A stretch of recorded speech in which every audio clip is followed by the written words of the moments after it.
नमस्कार दोस्तों, कैसे हो आप सभी। मैं आशा करता हूं कि आप सभी स्वस्थ होंगे।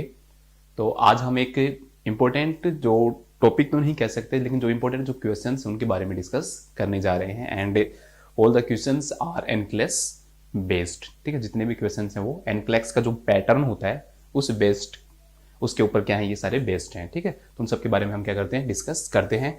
तो हमारे सामने पहला क्वेश्चन है, नर्स इज। मैं आपको पूरा एकदम उस तरीके से पढ़ाऊंगा कि आपको कोई भी प्रॉब्लम नहीं आएगी। एवर इनको आप अगर पढ़ लोगे, फिर उसके बाद अगर आप खुद भी क्वेश्चंस पढ़ोगे तो आपको लगेगा कि हाँ, ये तो एनक्लेस के जो क्वेश्चंस हैं बहुत ही सिंपल होते हैं और हमें इतनी सारी नॉलेज देते हैं। और सबसे अच्छी बात कि जो नॉलेज जो होती है ऑथेंटिक होती है। हमारे जो बुक्स जो होती हैं उनमें कुछ बुक्स हैं जो बहुत ही कम ऐसी बुक्स हैं जिनमें एरर नहीं होगा। ज़्यादातर सब बुक्स में कुछ ना कुछ एरर्स है, लेकिन एनक्लेक्स की एक ऐसी बुक होती है क्योंकि उसमें हर क्वेश्चन का रैशनल होता है, जिसके कारण क्या होता है कि एरर होने की संभावना बिल्कुल क्या होती है, ना के बराबर होती हैं या नहीं होती हैं। तो इसलिए हम इसको अगर हम प्रेफर करते हैं तो ये हमारे लिए क्या होता है, बेनिफिशियल होता है। तो हम डिस्कस करते हैं। मैं आपको सारे जितने भी क्वेश्चन है ओबीजी से रिलेटेड वो सारे करवाऊंगा। तो मैंने आपको जैसे पहले भी वादा किया था कि हमारे जो टीएमसी है जो वादा करती है वो पूरा करती है। तो हमने आपको पहले ही बता दिया था कि जैसे जो भी सब्जेक्ट है उसके रिलेटेड कोई बुक हम नहीं छोड़ेंगे आपके लिए। जो भी एनक्लेक्स क्वेश्चन है वो भी सारे हम आपको करवाएंगे। तो देखते हैं, इसमें क्वेश्चन है, nurse is assessing a client with a tentative diagnosis of hydatidiform mole. मतलब कि उसको ऐसा लग रहा है कि उस क्लाइंट को हो सकता है क्या, हाइड्रेटेड फॉर्म मोल हो सकता है। टेंटेटिव का मतलब है कि कंफर्म नहीं है लेकिन हो सकता है उसे। तो एक नर्स क्या असेस कर रही है, मैं आपको हिंदी में अच्छे से बता देता हूँ। A nurse is assessing a client, एक नर्स एक क्लाइंट को असेस कर रही है और उसको ऐसा लग रहा है कि उस क्लाइंट को हाइड्रेटेड फॉर्म मोल हो सकता है। ठीक है, ये कंफर्म डायग्नोसिस नहीं है। टेंटेटिव का मतलब हो गया कि उसे ऐसा हो भी सकता है या फिर नहीं भी हो सकता है। ठीक है, लगभग मतलब चांसेस है कि है लेकिन होगा नहीं। जैसे आपका एग्जाम होता है, आपकी टेंटेटिव डेट दे देते हैं कितनी तारीख को होगा, ऐसा सब रिजल्ट इतनी तारीख को आएगा। फिर इसके बाद नेक्स्ट कह रहा है कि which clinical finding should the nurse anticipate. तो उसको ये कह रहा है कि अगर उसको हाइड्रेटेड फॉर्म मोल होगा, उसको लग रहा है कि अगर हाइड्रेटेड फॉर्म मोल है तो उसमें से उसको कौन सा सिम्टम हो सकता है, इन सब में से कौन सा क्लिनिकल फाइंडिंग दिखाई देगा इस केस के अंदर। मतलब सिंपल सी बात ये है कि उसमें ये पूछ रहा है कि हाइड्रेटेड फॉर्म जो मोल है उसके अंदर कौन सी क्लिनिकल जो फाइंडिंग है वो दिखाई देगी। तो ये तो मैं आपको करवाऊंगा। ठीक है, एनक्लेक्स के साथ में मैं आपको पूरी थ्योरी भी साथ में जल्दी जल्दी करवाऊंगा, कोशिश करूंगा। क्योंकि हम एक जो वीडियो कोशिश करेंगे 1 ही घंटे की बने, जिसमें 10 क्वेश्चन होंगे। और जितने भी जो क्वेश्चंस हैं उसके साथ में ऐसे नहीं कि आपको फिर बुक खोल के फिर आप पूरा हाइड्रेटेड फॉर्म मोल पढ़ो। तो मैं कोशिश करूंगा कि मैक्सिमम पार्ट करवा दूं। देखो पूरा तो हो नहीं सकता, क्योंकि आप भी जानते हो कि जैसे एक डिजीज अगर मैं पढ़ाने लग गया हाइड्रेटेड फॉर्म मोल तो यही 2 घंटे की होती है। तो ऐसे तो हम नहीं पढ़ेंगे। अगर वो चीजें आपको पढ़नी है तो हमारे जो हमारा ऑनलाइन जो वीडियो जो कोर्स है वो आप लो, उसमें पूरा जो डिजीज पोर्शन है वो भी हमें दे रखा है। लेकिन हम उन सब के बारे में मैक्सिमम जो चीजें हैं मैं कोशिश करूंगा कि आपको मैं जल्दी जल्दी करवा दूं। तो सबसे पहले हम बात करते हैं कि हाइड्रेटेड फॉर्म मोल होता क्यों है, क्या है। इसमें थोड़ा हैंड राइटिंग ऐसे ही रहेगा, कारण ये है कि मेरे पास थोड़ा टाइम की अब कमी रहेगी। क्यों? क्योंकि मैं आपको जल्दी जल्दी करवाऊंगा। ज्यादा नॉलेज देने के लिए थोड़ी सी हैंड राइटिंग पे आप भी ध्यान रखना कि आपको मतलब सुनना ज्यादा है, देखने ज्यादा। हाइड्रेटेड मोल क्या होती है दोस्तों, एक गैस्ट्रेशनल ट्रोफोब्लास्टिक नियोप्लेजिया डिजीज होती है। जेस्टेशनल ट्रोफोब्लास्टिक डिजीज होती है ये, ट्रोफोब्लास्टिक डिजीज। इसका मीनिंग क्या है, देखो 3 वर्ड हैं। जेस्टेशन मतलब प्रेगनेंसी के दौरान, ट्रोफोब्लास्टिक मतलब ट्रोफोब्लास्ट। ठीक है, आपने ट्रोफोब्लास्ट सुना होगा कि जब जो जाइगोट है उसे मोरुला बनता है। मोरुला के बाद में उसमें क्या होता है, जो ब्लास्टोसिस्ट बनता है। तो बाहर की जो सेल होती हैं वो आउटर ट्रोफोब्लास्ट कहलाती हैं, इनर की जो सेल होती है वो इनर सेल मास कहलाती है। तो ये बाहर वाले जो सेल हैं ये आउटर ट्रोफोब्लास्ट है। इसकी क्या होती है ये दोस्तों, डिजीज होती है। ठीक है, बाहर की जो सेल है उसकी क्या होती है, ये डिजीज होती है। उसका एक प्रकार है हाइड्रेटेड फॉर्म मोल। मतलब एक बड़ी डिजीज कौन सी है, जेस्टेशनल ट्रोफोब्लास्टिक डिजीज है। कई प्रकार की हो सकती है, जैसे कि एक ही सबसे पहले एक होती है हाइड्रेटेड फॉर्म मोल, हाइड्रेटेड फॉर्म मोल होती है। एक ये डिजीज होती है आपकी इनवेजिव मोल, इनवेजिव मोल। इसके अलावा एक होती है कोरियोकार्सिनोमा, कोरियोकार्सिनोमा। और एक जो डिजीज होती है इसके अंदर वो होती है आपकी placental site, placental site, placental site trophoblastic disease, placental site trophoblastic disease. ये 4 प्रकार की होती है। तो इनमें से एक जो प्रकार है जो हमारे सिलेबस के अंदर वो क्या है, हाइड्रेटेड मोल है। ध्यान रखना कि ये डिजीज खुद अपने आप में पहले बिनाइन ही होती है। ठीक है, ये तीनों की तीनों डिजीज क्या होती हैं दोस्तों, ये तीनों की तीनों डिजीज मैलिग्नेंट होती हैं। क्या होती हैं, मैलिग्नेंट होती हैं। ठीक है। अब बिनाइन और मैलिग्नेंट आप लोग सब समझ गए होंगे। इसके अलावा एक दूसरा अंतर ध्यान रखना कि लेकिन अगर दोस्तों हाइड्रेटेड फॉर्म मोल है वो अगर अनट्रीटेड रहा, क्या रहा, अनट्रीटेड रहा, मतलब उसको ठीक नहीं किया गया, या दूसरे शब्दों में कहें कि ये कॉम्प्लिकेटेड हो गया, क्या हो गया, कॉम्प्लिकेटेड हो गया, तब ये किस में कन्वर्ट हो जाता है, क्या तो ये सबसे ज्यादा चांसेस है कि इन्वेजिव मोल में हो जाएगा या फिर कोरियोकार्सिनोमा में हो जाएगा। मतलब हम कह सकते हैं कि हाइड्रेटेड फॉर्म मोल अगर ट्रीटेड नहीं हुआ तो ये भी क्या हो सकता है, मैलिग्नेंट हो सकता है, लेकिन यूजुअली ये क्या होता है, बिनाइन होता है। ठीक है, तो ये होती है जेस्टेशनल ट्रोफोब्लास्टिक डिजीज। अब आप सोच रहे होंगे कि सर इस डिजीज में होता क्या है, तो हम इसी की बात करते हैं। तो हाइड्रेटेड फॉर्म मोल जो है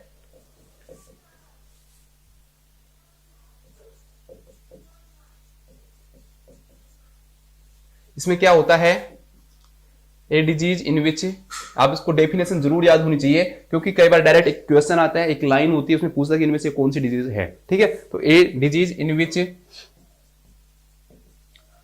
partially proliferation and partially degeneration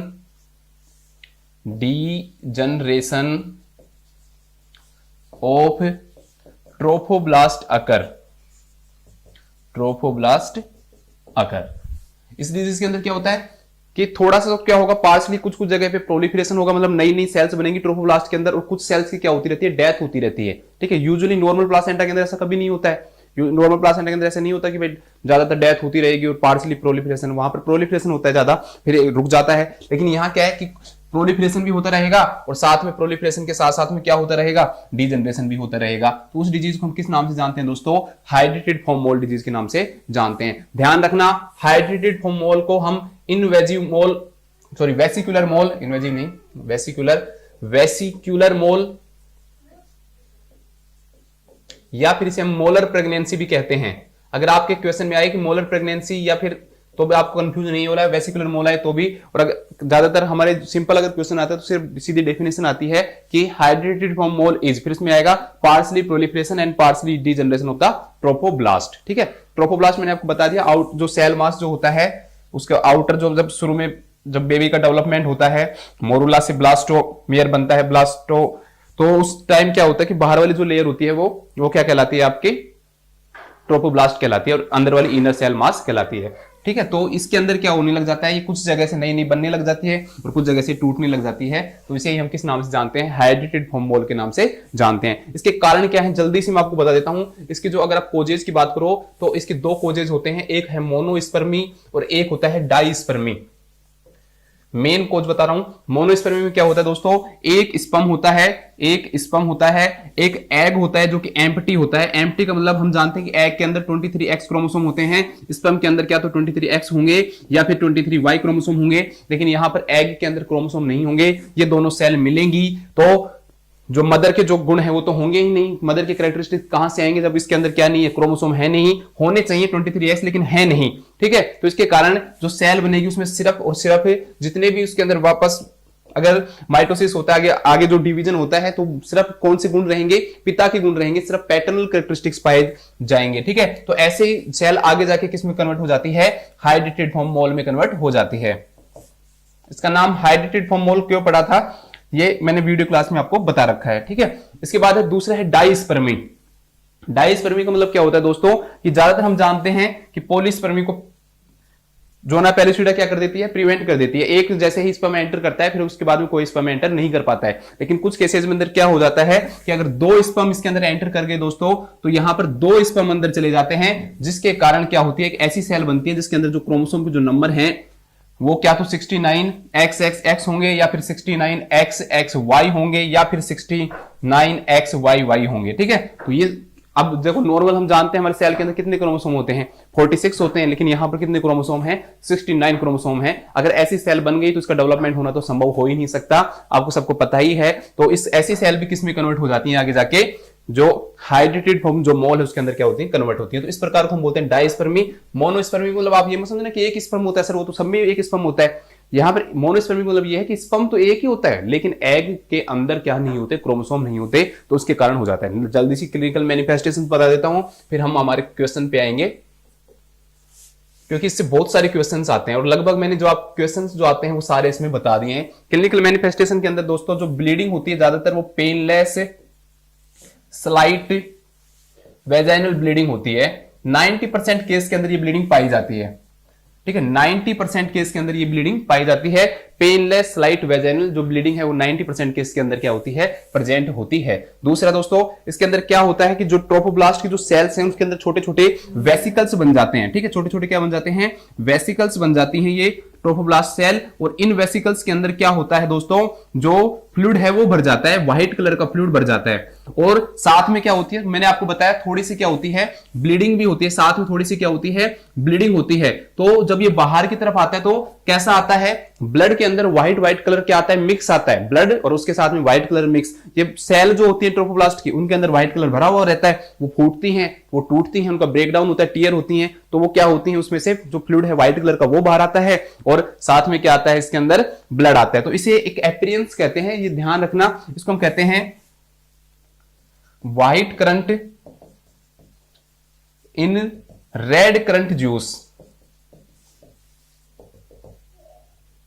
ठीक है। इस अपीयरेंस को आपको ये पूछ सकता है वो कि कौन सी डिजीज के अंदर ये कैरेक्टरिस्टिक्स पाया जाता है, white current in red current juice, ठीक है, कि रेड जो ब्लड है उसके अंदर व्हाइट व्हाइट दिखाई देता है, तो उसे अब किस में पाया जाता है, तो आपके क्या कहोगे कि ये किसके अंदर पाया जाता है, आपको मोलर प्रेगनेंसी के अंदर ये क्या होता है, प्रेजेंट होता है, हाइड्रेटेड मोल के अंदर प्रेजेंट होता है। एक इसका और कैरेक्टरिस्टिक्स है जो इंपॉर्टेंट एग्जाम में पूछा जाता है, जब इसका हम एक्सरे करवाते हैं तो स्नो स्ट्रॉम अपीयरेंस दिखाई देता है, जैसे बर्फ गिर रही हो ना, जैसे बर्फ का जैसा क्या है एक्सरे के अंदर क्या होता है, दिखाई देता है। तो ये भी आपको याद रखना है कि इसके अंदर कैसे अपीयरेंस दिखाई देता है, स्नो स्ट्रॉम अपीयरेंस दिखाई देता है। कुछ केसेस के अंदर, सम केसेस के अंदर क्या दिखाई देता है, इसके अंदर हाइपरटेंशन दिखाई देता है दोस्तों, क्या दिखाई देता है, हाइपरटेंशन दिखाई देता है।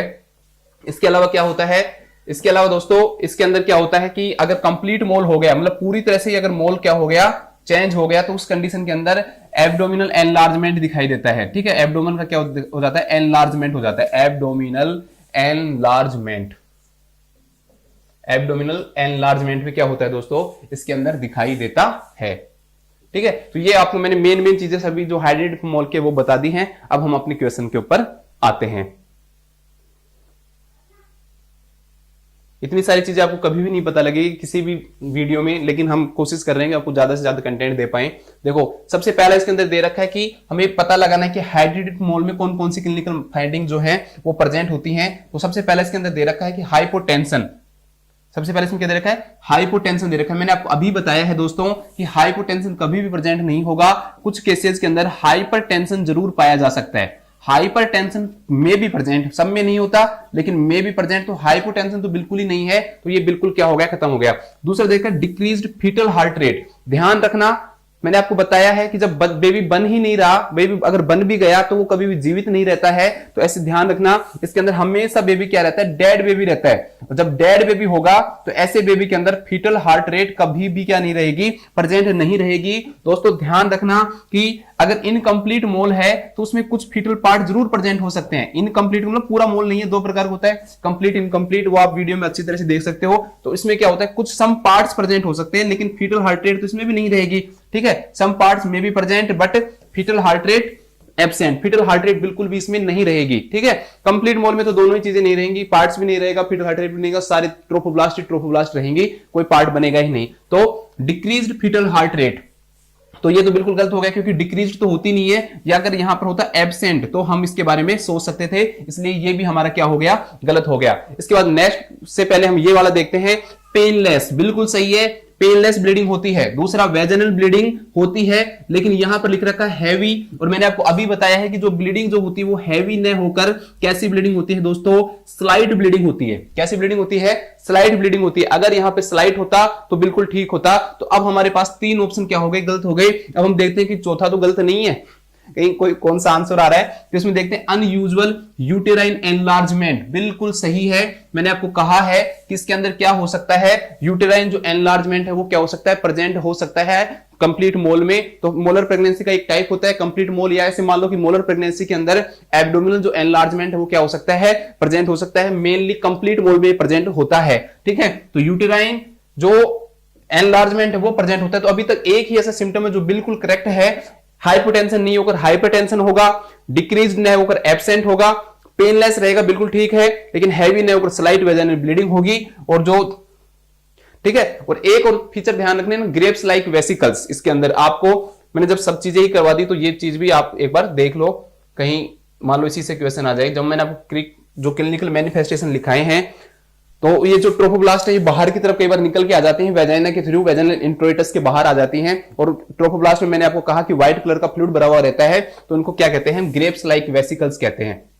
तो वो ये भी पूछ सकते हैं ग्रेप्स लाइक वेसिकल्स वो कौन सी डिजीज में प्रेजेंट होते हैं, ग्रेप्स लाइक वेसिकल्स जो हैं वो कौन सी डिजीज के अंदर प्रेजेंट होते हैं। तो आपका इसका जो आंसर हो जाएगा that will be hydatidiform mole और वेसिकुलर मोल। तो ये क्वेश्चन हमारा हो गया है। मैं आशा करता हूं कि आपको अच्छे से समझ में आया होगा, और इससे जो एक्स्ट्रा जो इन्फॉर्मेशन सबको दोस्तों आपको लिखना जरूर है, ठीक है, ताकि लिखने से आपको याद हो जाएगा बार बार। अब इस क्वेश्चन को आप कभी भी देखोगे तो मुझे लगता नहीं कि आपका गलत होगा, क्योंकि आपको इस ऑप्शन के साथ साथ बाकी के जो तीनों ऑप्शन है वो क्यों नहीं है उसका भी क्या होना चाहिए, पता होना चाहिए। अगर आपको ऐसा पता नहीं है तो आप समझ लो कि आप इस क्वेश्चन को रट रहे हो, और वो रटी हुई चीज एक दिन 2 दिन याद हो जाएगी, वो भी तब याद होगी जब आप 10 क्वेश्चन करोगे। जब आपके पास कई सारे क्वेश्चन होंगे, हर सब्जेक्ट होगा, 3-4 हजार क्वेश्चन हो जाएंगे माइंड में, तो फिर वो रटी हुई चीजें बाहर निकल जाती हैं, समझी हुई चीजें हमेशा याद रहती हैं।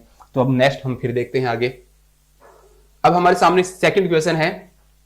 ऐसे क्वेश्चन ज्यादातर हमारे एग्जाम में आता नहीं है, लेकिन एनक्लेक्स बेस्ड है और आपको पूरी एनक्लेक्स करवाने का हमारा वादा है, तो इसलिए मैं आपको ये करवा रहा हूं। Genetic testing is being discussed with a couple at the fertility clinic. ठीक है, फर्टिलिटी क्लिनिक में एक कपल आया, उसके साथ एक नर्स है, वो जेनेटिक जो टेस्टिंग उसकी बात कर रही है, ठीक है, वो पूछ रहे हैं कुछ और वो उनको बता रही है। आगे क्या कर रहा है, what is the nurse best response when they express concern. उनको कोई किसी चीज में कंसर्न है और नर्स उनको क्या बताएगी, सबसे अच्छा रेस्पॉन्स क्या होगा जेनेटिक टेस्टिंग के बारे में बताने के लिए। ठीक है, देखते हैं। पहला है, इसके अंदर पहली कैसी कोई जानकारी आपको बताने की जरूरत है नहीं कि मैं आपको कुछ बताऊं, तो आप इसको हम जो ऑप्शन है उसके अकॉर्डिंग हम इसे पढ़ेंगे। You should be tested because it will be your benefit. Nurse क्या कह रही है कि तुम इस टेस्ट करवा लो, तुम्हारे फायदा रहेगा।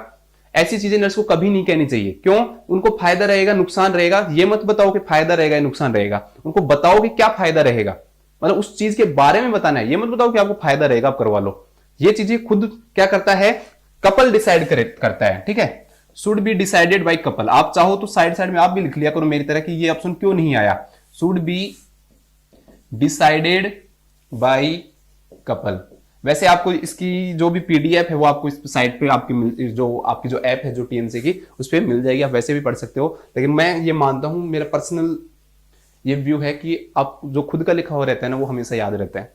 दूसरा क्या है, दूसरा कह रहा है कि एनवायरमेंटल। देखो ऐसे चीज में हम जो बिल्कुल 100% सही चीज होती है ना, वही क्या होता है, इसका आंसर होता है। अगर कुछ भी थोड़ा सा भी गलत, अगर आपको 4 ऑप्शन कोई ऐसा ऑप्शन मिल गया जो बिल्कुल सही बात है तो आप उसका ही आंसर करोगे। ठीक है, क्योंकि वो आपको पता है कि तो बिल्कुल सही चीज है। दूसरा, environmental factors can have an impact on genetic factors. इस बात में कोई गलती नहीं है। देखो मैं आपको समझाता हूं, एनवायरमेंटल जो फैक्टर्स होते हैं ना, ये कह रहा है कि एनवायरमेंटल फैक्टर्स वो इफेक्ट करते हैं किसको इफेक्ट करते हैं, जेनेटिक फैक्टर को। हाँ बिल्कुल सही बात है। ठीक है, चाहे आप ऑक्सीजन ले लो, चाहे आप ह्यूमिडिटी ले लो, चाहे आप डाइट ले लो, ठीक है, या फिर जैसे रेडिएशन, ऐसे सारे जो फैक्टर्स होते हैं ना, ये एनवायरमेंटल फैक्टर्स कहलाते हैं। और इनका जो फर्क है ना वो जेनेटिक फैक्टर्स पे पड़ता है। तो एक नर्स को, एक कपल को जरूर बताना चाहिए कि जेनेटिक टेस्टिंग इसलिए जरूरी होती है कि एनवायरमेंटल जो फैक्टर्स जो होते हैं ना वो क्या कोज करते हैं, वो जेनेटिक चेंजेस कोज करते हैं। इसलिए दोस्तों जो भी जेनेटिक स्टडी की जाती है एनिमल्स के अंदर, वो ध्यान रखना हमेशा कंट्रोल्ड एनवायरमेंट में की जाती है। ठीक है, उसको बिल्कुल, जैसे तीन एनिमल हैं उनके अंदर जेनेटिक टेस्टिंग हो रही है अलग अलग, तो तीनों के ऊपर हम क्या करते हैं, सेम एनवायरमेंट यूज करते हैं, सेम टेम्परेचर रहता है, सेम ऑक्सीजन लेवल रहता है, वहां पर ह्यूमिडिटी रहती है। ऐसे नहीं है कि आप अगर 3 अलग अलग, अगर आप उनको कॉन्टिनेंट में लेके जाओ, किसी को आप यूरोप में ले जा रहे हो, किसी को साउथ अफ्रीका, किसी को एशिया, ठीक है, तो किसी को अफ्रीका ले जा रहे हो, ठीक है, तो ऐसे क्या होगा दोस्तों, उस कंडीशन में, ऐसी कंडीशन के अंदर क्या होते हैं, रिजल्ट क्या होते हैं, वेरी होते हैं, अलग होते हैं। क्यों? आपको याद रखना है, क्योंकि एनवायरमेंटल फैक्टर्स जो होते हैं वो जेनेटिक फैक्टर को क्या करते हैं, इफेक्ट करते हैं। ठीक है, ये बात नर्स ने बिल्कुल सही कही है, हमने बिल्कुल सही बात कही है। नेक्स्ट, अब और आंसर क्यों नहीं है वो भी जानना जरूरी है। ऐसे नहीं है कि आपने ये पढ़ लिया और अगला पता ही नहीं है। अभी तक हमारा ये बिल्कुल सही है, ये हमारा सही नहीं है। क्यों? क्योंकि इसको खुद कपल डिसाइड करेगा। This type of testing will determine if you will need in vitro fertilisation. ये कह रहा है तुम टेस्टिंग करवा लो, तुम्हें पता लग जाएगा कि इन विट्रो फर्टिलाइजेशन है। पहली मीटिंग में ऐसी चीजें कभी नहीं बतानी चाहिए नर्स को, जिसमें जो पेशेंट है हो सकता है वो बिल्कुल हेल्दी हो, जब तक उनकी रिपोर्ट ही नहीं आई है कुछ, ठीक है, आपने टेस्ट करवाया ही नहीं है, उनको आपने पहले ही डरा दिया कि आपको इन विट्रो फर्टिलाइजेशन की क्या पड़ सकती है, जरूरत पड़ सकती है। तो ऐसी चीजें जिसमें ज्यादा कंसर्न हो जाए वो भी नर्स को नहीं करनी चाहिए। तो वो भाग जाएंगे, वो तो डर जाएंगे, ये क्या हो रहा है, ये तो अजीब आदमी, पहले ही हमें in vitro fertilisation, fertility clinic में वो पहले ऐसे कहेंगे कि ये तो इन विट्रो जो फर्टिलाइजेशन उसको क्या कर रहे हैं, प्रमोट कर रहे हैं, इसलिए तो ये करवा रहे हैं। तो ऐसा तो कभी नहीं होना चाहिए। दूसरा, if you have gene for a disease there is a probability that your children will inherit it. ये इसके अंदर भी सेम यही बात हो गई कि तुम्हारे अंदर अगर कोई डिजीज है ना तो तुम्हारे बच्चे में भी हो जाएगी। अब वो उसको सुनेंगे इस बात को, यार ये अजीब आदमी है, हम तो यहाँ पर ये पूछने के लिए हैं कि इसका फायदा क्या है, ये सारी चीजें क्या बता रहा है, इसका नुकसान बता रहा है, ये तो हमें डरा रहा है कि तुम्हारे अंदर डिजीज है, ये हो जाएगा, इन विट्रो फर्टिलाइजेशन करवा लो। तो ऐसी चीजें जो मोस्ट कंसर्निंग होती है ना, बहुत ज्यादा कंसर्न हो जाता है, ऐसा भी हमें नहीं बताना चाहिए, इसलिए ये भी नहीं आएगा। क्यों? क्योंकि इनके अंदर जरूरत से ज्यादा कंसर्न है, ठीक है। Concern is more than need, more than need. इसलिए इस क्वेश्चन का जो आंसर होगा वो ये होगा। ये एक टफ क्वेश्चन, बहुत ज्यादा टफ क्वेश्चन है और ऐसा क्वेश्चन ज्यादातर हमारे एग्जाम में पूछा नहीं जाता है। लेकिन मान लो फिर भी मैं आपको सारे क्वेश्चन करवा रहा हूं ताकि आप देखो, जब आपको ये नहीं लगे कि सर ने ये नहीं करवाया। इसके बाद नेक्स्ट क्वेश्चन है। नेक्स्ट क्वेश्चन क्या है दोस्तों? नेक्स्ट क्वेश्चन है, a client at 8 weeks gestation. सबसे पहली चीज 8 वीक जेस्टेशन पे है। इस चीज को समझना हमारे लिए जरूरी है। देखो जो भी क्वेश्चन होते हैं उसके मेन पॉइंट को जरूर समझा करो। 8 वीक्स में है या हम कह सकते हैं फर्स्ट ट्राइमेस्टर में है। Reports having to urinate more often, वो कहती है कि मुझे बार बार क्या आ रहा है, यूरिन आता है, मुझे बार बार क्या आता है, यूरिन आता है, ठीक है। The nurse explains that urinary frequency often occurs because bladder capacity during pregnancy is diminished by. अब वो नर्स से ये पूछ रही है कि मुझे ये बताइए आप कि मेरे को बार बार यूरिन क्यों आ रहा है। तो नर्स उसको कह रही है कि तुम्हारे बार बार यूरिन इसलिए आ रहा है। अब इन चारों ऑप्शनों में ये कह रहा है कि बार बार यूरिन किस लिए आ रहा है, तो हम एक बार यूरिनरी फ्रीक्वेंसी को देख ही लेते हैं।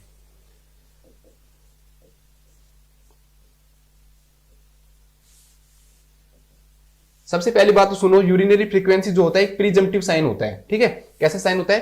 प्रीजम्पटिव साइन होता है। प्रीजम्पटिव साइन क्या होते हैं? 3 प्रकार के साइन होते हैं प्रेगनेंसी के अंदर। हम जब प्रेगनेंसी को डायग्नोसिस करते हैं 3 प्रकार के साइन होते हैं, प्रीजम्पटिव, प्रोबेबल और पॉजिटिव। प्रीजम्पटिव बहुत कम बताते हैं। अब एक बताओ, कोई फीमेल है, उसको बार बार यूरिन आ रहा है, आप ये कह दोगे प्रेग्नेंट है। इसमें तो चलो दे रखा है 8 वीक प्रेगनेंसी है, लेकिन आपको मान लो दे नहीं रखा हो तो इसलिए ऐसे साइन क्या कहलाते हैं? प्रीजम्पटिव साइन कहलाते हैं। प्रोबेबल साइन होते हैं और ज्यादा चांसेस है कि हाँ हो सकती है, और ऐसे साइन ज्यादातर प्रोबेबल जितने भी साइन है वो एक एग्जामिनर खुद क्या करता है, एग्जामिन करता है, ठीक है। और प्रोबेबल साइन क्या होता है कि जो मदर है उसको खुद को भी पता लग जाता है। जैसे एमेनोरिया है, मदर को पता लग जाएगा मुझे एमेनोरिया आने लग गया। ब्रेस्ट चेंजेज हैं, मदर को खुद को पता लग जाएगा। स्किन के अंदर चेंजेज हैं, मदर को खुद को पता लग जाएगा। मॉर्निंग सिकनेस है, मदर को खुद को पता लग जाएगा। उसने खुद ने आके बताया यूरिन के बारे में, फ्रीक्वेंसी ऑफ यूरिन है। तो ये सारे प्रीजम्पटिव साइन कहलाते हैं जो, ठीक है। प्रोबेबल साइन ऐसे साइन होते हैं जो क्या होते हैं कि जो एग्जामिनर एसेस करता है। तो जितने भी आपके जो साइन होते हैं, जैसे आपके चाहे जैकविमर साइन है या फिर जो चैडविक साइन है, ठीक है। तो ये जितने भी जो साइन जो होते हैं वो सेंडर साइन है। बाकी के जितने भी साइन जो होते हैं वो ज्यादातर किस में आते हैं आपके, और बाकी के जो इम्यूनोलॉजिकल टेस्ट हैं वो सब क्या होते हैं, प्रोबेबल, वो बताते हैं। पॉजिटिव साइन, पॉजिटिव का मतलब आपको पक्का पता है कि प्रेगनेंसी है। कब पता लगेगा? पक्का जब आपको फिटस के गुण पता लगेंगे। तो आप जो एक्सरे करवाओ, यूएससी करवाओ, आपको एक्सरे करवाते नहीं प्रेगनेंसी में, मैं करवा सकते हैं कुछ स्पेशल केसेस के अंदर, इसलिए मैं आपको एक्सरे बता रहा हूं। तो ऐसे जो टेस्ट होते हैं, ठीक है, जैसे अल्ट्रासाउंड हो गया, तो उनके द्वारा हमें पता लग जाता है। तो वो चीजें क्या कहलाती हैं, सारे पॉजिटिव। फीटस से रिलेटेड जितने भी साइन होंगे, जिसमें फीटस का चाहे जेस्टेशनल पता लगे, जेस्टेशनल सैक का पता लगे, या फीटस हमें दिखाई दे यूएसजी के द्वारा, तो वो सारे साइन पॉजिटिव कहलाते हैं, ठीक है। एक क्वेश्चन आपका ये भी होगा साथ में, मैंने आप लिखवा नहीं पाऊंगा, बहुत टाइम लगता है इसमें। तो ये यूरिनरी फ्रीक्वेंसी कैसा साइन है? प्रीजम्पटिव साइन है। मतलब प्रेगनेंसी के बारे में बताता तो है लेकिन कंफर्म नहीं करता, क्योंकि जरूरी नहीं कि आपको यूरिन फ्रीक्वेंसी तो आप प्रेग्नेंट ही हो जाओगे, ठीक है। यूरिनरी फ्रीक्वेंसी के बारे में मैं आपको थोड़ा सा वो बताती हूँ, एक बात बताता हूं मैं। फर्स्ट ट्राइमेस्टर, सेकंड ट्राइमेस्टर और थर्ड ट्राइमेस्टर, 3 ट्राइमेस्टर हैं।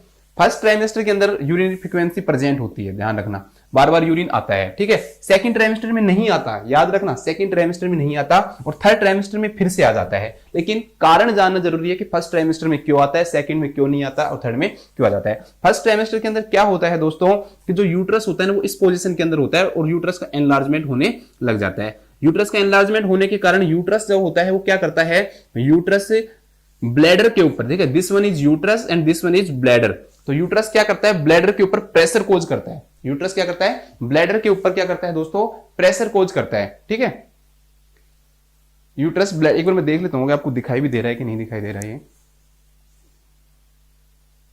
हाँ जी ठीक है, तो यूट्रस जो है वो ब्लैडर के ऊपर क्या कोज कर रहा है, प्रेशर कोज कर रहा है। इसके कारण तो यूट्रस के ब्लैडर के ऊपर प्रेशर कोज करने के कारण, यूट्रस के ब्लैडर के ऊपर प्रेशर कोज करने के कारण क्या हो रहा है, यूरिन फ्रीक्वेंसी आ रही है। सेकंड ट्राइमेस्टर के अंदर क्या होता है दोस्तों कि जो यूट्रस है वो स्ट्रेट हो जाता है। क्यों, यूट्रस का क्या हो गया, एनलार्जमेंट हो गया, और एनलार्जमेंट होने के कारण यूट्रस क्या होता है कि ब्लैडर से दूर की तरफ हो जाता है। अब इस पे प्रेशर क्या हो गया, रिलीज हो गया। अब यहां पर कोई भी क्या नहीं होगा, यूरिनरी फ्रीक्वेंसी नहीं होगी, इसलिए सेकंड ट्राइमेस्टर में यूरिनरी फ्रीक्वेंसी नहीं होती है। थर्ड ट्राइमेस्टर के अंदर ध्यान रखना कि थर्ड ट्राइमेस्टर में क्या होता है, हम जानते हैं कि थर्ड ट्राइमेस्टर में जब इंगेजमेंट हो जाता है, तब की बात कर रहा हूं। इंगेजमेंट कब होता है, जो लेबर की जो प्रोसेस उससे 2 से 3 वीक पहले होता है। ठीक है, आपने इसके बारे में पढ़ा हुआ होगा कि ये कैसे साइन होते हैं, ये जो प्री लेबर साइन कहलाते हैं, लेबर से पहले होते हैं ये सभी साइन। ठीक है, तो उसमें क्या होता है, जब इंगेजमेंट होता है तो इंगेजमेंट के कारण क्या होता है दोस्तों, जो फीटल का जो हेड है, ठीक है, ये फीटस है मान लो, और ये फीटस का जो हेड है इंगेजमेंट के कारण हम जानते हैं कि पेल्विस में आ जाता है, पेल्विस में नीचे की तरफ आ जाता है ना फीटल का हेड। तो पेल्विस में आने के कारण जो फीटल जो हेड है वो क्या काम करता है, यूरिनरी ब्लैडर के ऊपर क्या कोज करवाता है, प्रेशर कोज करता है। ठीक है, ये फीटल का हेड है, ये फीटल का हेड इस यूरिनरी ब्लैडर के ऊपर क्या कोज करता है, प्रेशर कोज करता है। इस प्रेशर के कारण क्या होगा, फिर वही होगा। तो यहां पर प्रेशर यूट्रस ने कोज करवाया, इसके कारण क्या हुआ, फ्रीक्वेंसी ऑफ द यूरिन हुआ। यहां पर क्या हुआ, फीटल हेड के कारण, क्या तो क्वेश्चन में लिखा होगा कि इंगेजमेंट के कारण, या फिर क्वेश्चन में क्या लिखा है, फीटल हेड के कारण। ठीक है, ये जो सिम्टम है ये लगभग शुरू हो जाता है कब, लगभग 8 से 10 वीक पे। ठीक है, लगभग 8 वीक से। लेकिन अर्लीस्ट कोई पूछे कि जल्दी से जल्दी कब आ सकता है फ्रीक्वेंसी, तो 8 वीक, उससे पहले नहीं आता है। 8 वीक से पहले कभी भी फ्रीक्वेंसी इतना एनलार्जमेंट ही नहीं होता है यूट्रस का। सेकंड ट्राइमेस्टर में आ ही नहीं रहा। थर्ड ट्राइमेस्टर में कब आता है, तो आप कहोगे आफ्टर इंगेजमेंट। ठीक है, आफ्टर इंगेजमेंट। अगर इंगेजमेंट ऑप्शन में नहीं आया तो लाइटनिंग आएगा लिखा हुआ, या फिर लिखाएगा फीटल हेड के प्रेशर के कारण। क्या लिखाएगा, फीटल हेड के प्रेशर के कारण। ठीक है, तो ये आपको बिल्कुल समझ में आ गया होगा कि यूरिन फ्रीक्वेंसी होती किस कारण से, बार बार यूरिन क्यों आता है। अब हम क्वेश्चन पे आते हैं, उसको समझते हैं।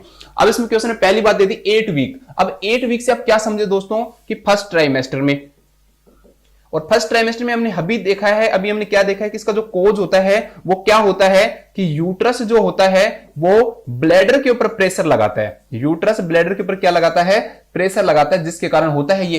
तो इसमें पहला दे रखा है अटोनी ऑफ द डिट्रेसर मसल। ठीक है, अटोनी ऑफ द डिट्रेसर मसल की, डिट्रेसर मसल की अटोनी के कारण क्या हो जाता है, यूरिनरी फ्रीक्वेंसी हो जाता है। अभी तक मैंने आपको ये बात बताई नहीं बताई, लेकिन ऐसा नहीं है कि मैं आपको ये कह दूंगा कि नहीं बताई तो इसका मतलब ये नहीं आएगा। समझाता हूं कि क्यों नहीं आएगा। देखो, सबसे पहली बात तो डिट्रेसर मसल क्या होती है, जैसे यूरिनरी ब्लैडर है आपकी, और ये ब्लैडर है। ठीक है, इसको यूट्रस मत समझ लेना, मैं यूट्रस नहीं बोल रहा हूं, मैं ब्लैडर बोल रहा हूं। इसकी जो लेयर होती है ना बाहर वाली, ये क्या कहलाती है, डिट्रेसर कहलाती है। ठीक है, इसकी लाइनिंग होती है ये यहां पर मसल्स होती हैं। ठीक है, मिडिल लेयर, तो ये डिट्रेसर मसल होती है। यहां पे किसमें होती है, ये ब्लैडर में होती है। इसमें दे क्या रखा है, अटोनी। अगर किसी भी मसल के अंदर अगर अटोनी हो गया, मतलब उसकी टोन खत्म हो गई, वो काम नहीं कर रही है, तो उस दौरान दोस्तों रिटेंशन ऑफ यूरिन होता है। ध्यान रखना, अगर अटोनी हो रही है तो अटोनी के कारण क्या होगा, रिटेंशन ऑफ यूरिन होगा। लेकिन इसमें क्या लिखा हुआ है, फ्रीक्वेंसी, बार बार यूरिन आ रहा है, यूरिनेट मोर ओपन, बार बार यूरिन आ रहा है। लेकिन या तो अगर रिटेंशन ही हो गया, यूरिन आएगा क्या बाहर, आपको सर बिल्कुल नहीं आएगा। तो ये क्वेश्चन तो कभी भी नहीं हो सकता। आपको अगर नहीं भी आता तो भी आप इसको सही नहीं, इस ऑप्शन को कभी भी नहीं करोगे। ठीक है, अगर आपको थोड़ी भी नॉलेज है कि अटोनी के कारण क्या हो सकता है, रिटेंशन ऑफ यूरिन हो सकता है, तो ये तो बिल्कुल क्या हो गया, बिल्कुल गलत हो गया। इसके बाद तीसरा ऑप्शन देखते हैं, दूसरा नहीं देखेंगे बाद में। Compromise of the autonomic reflex, ये कह रहा है कि ऑटोनोमिक रिफ्लेक्स है वो काम नहीं कर रहा। अब एक बात बताओ, आपका जो ब्रेन है वो काम नहीं कर रहा, उसके ऑटोनोमिक नर्वस सिस्टम काम नहीं कर रहा, और आपको यूरिन को रोकना है। कैसे रोकोगे, नहीं रोक पाओगे, मसल्स काम ही नहीं कर रही हैं, यूरिन क्या होता है, बाहर आ जाता है। क्यों, हमारी जो मसल्स हैं वो कंट्रोल करती हैं, हम यूरिन को बाहर नहीं आ रहे हैं। क्यों, क्योंकि जो मसल्स के अंदर टोन प्रेजेंट है, ठीक है, उसके कारण यूरिन रिटेन है वहां पे।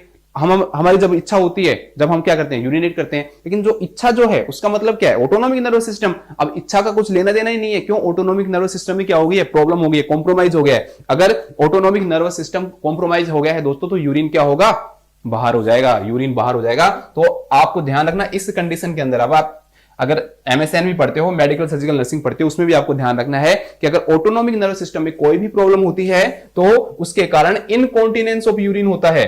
मतलब यूरिन पे हमारा कंट्रोल नहीं होगा, बार बार यूरिन आएगा हमें, हम बार बार यूरिन आना नहीं, ये अलग चीज है। इनकॉन्टिनेंस का मतलब क्या होता है कि लगातार यूरिन आता रहता है, इनकॉन्टिनेंस रहेगा।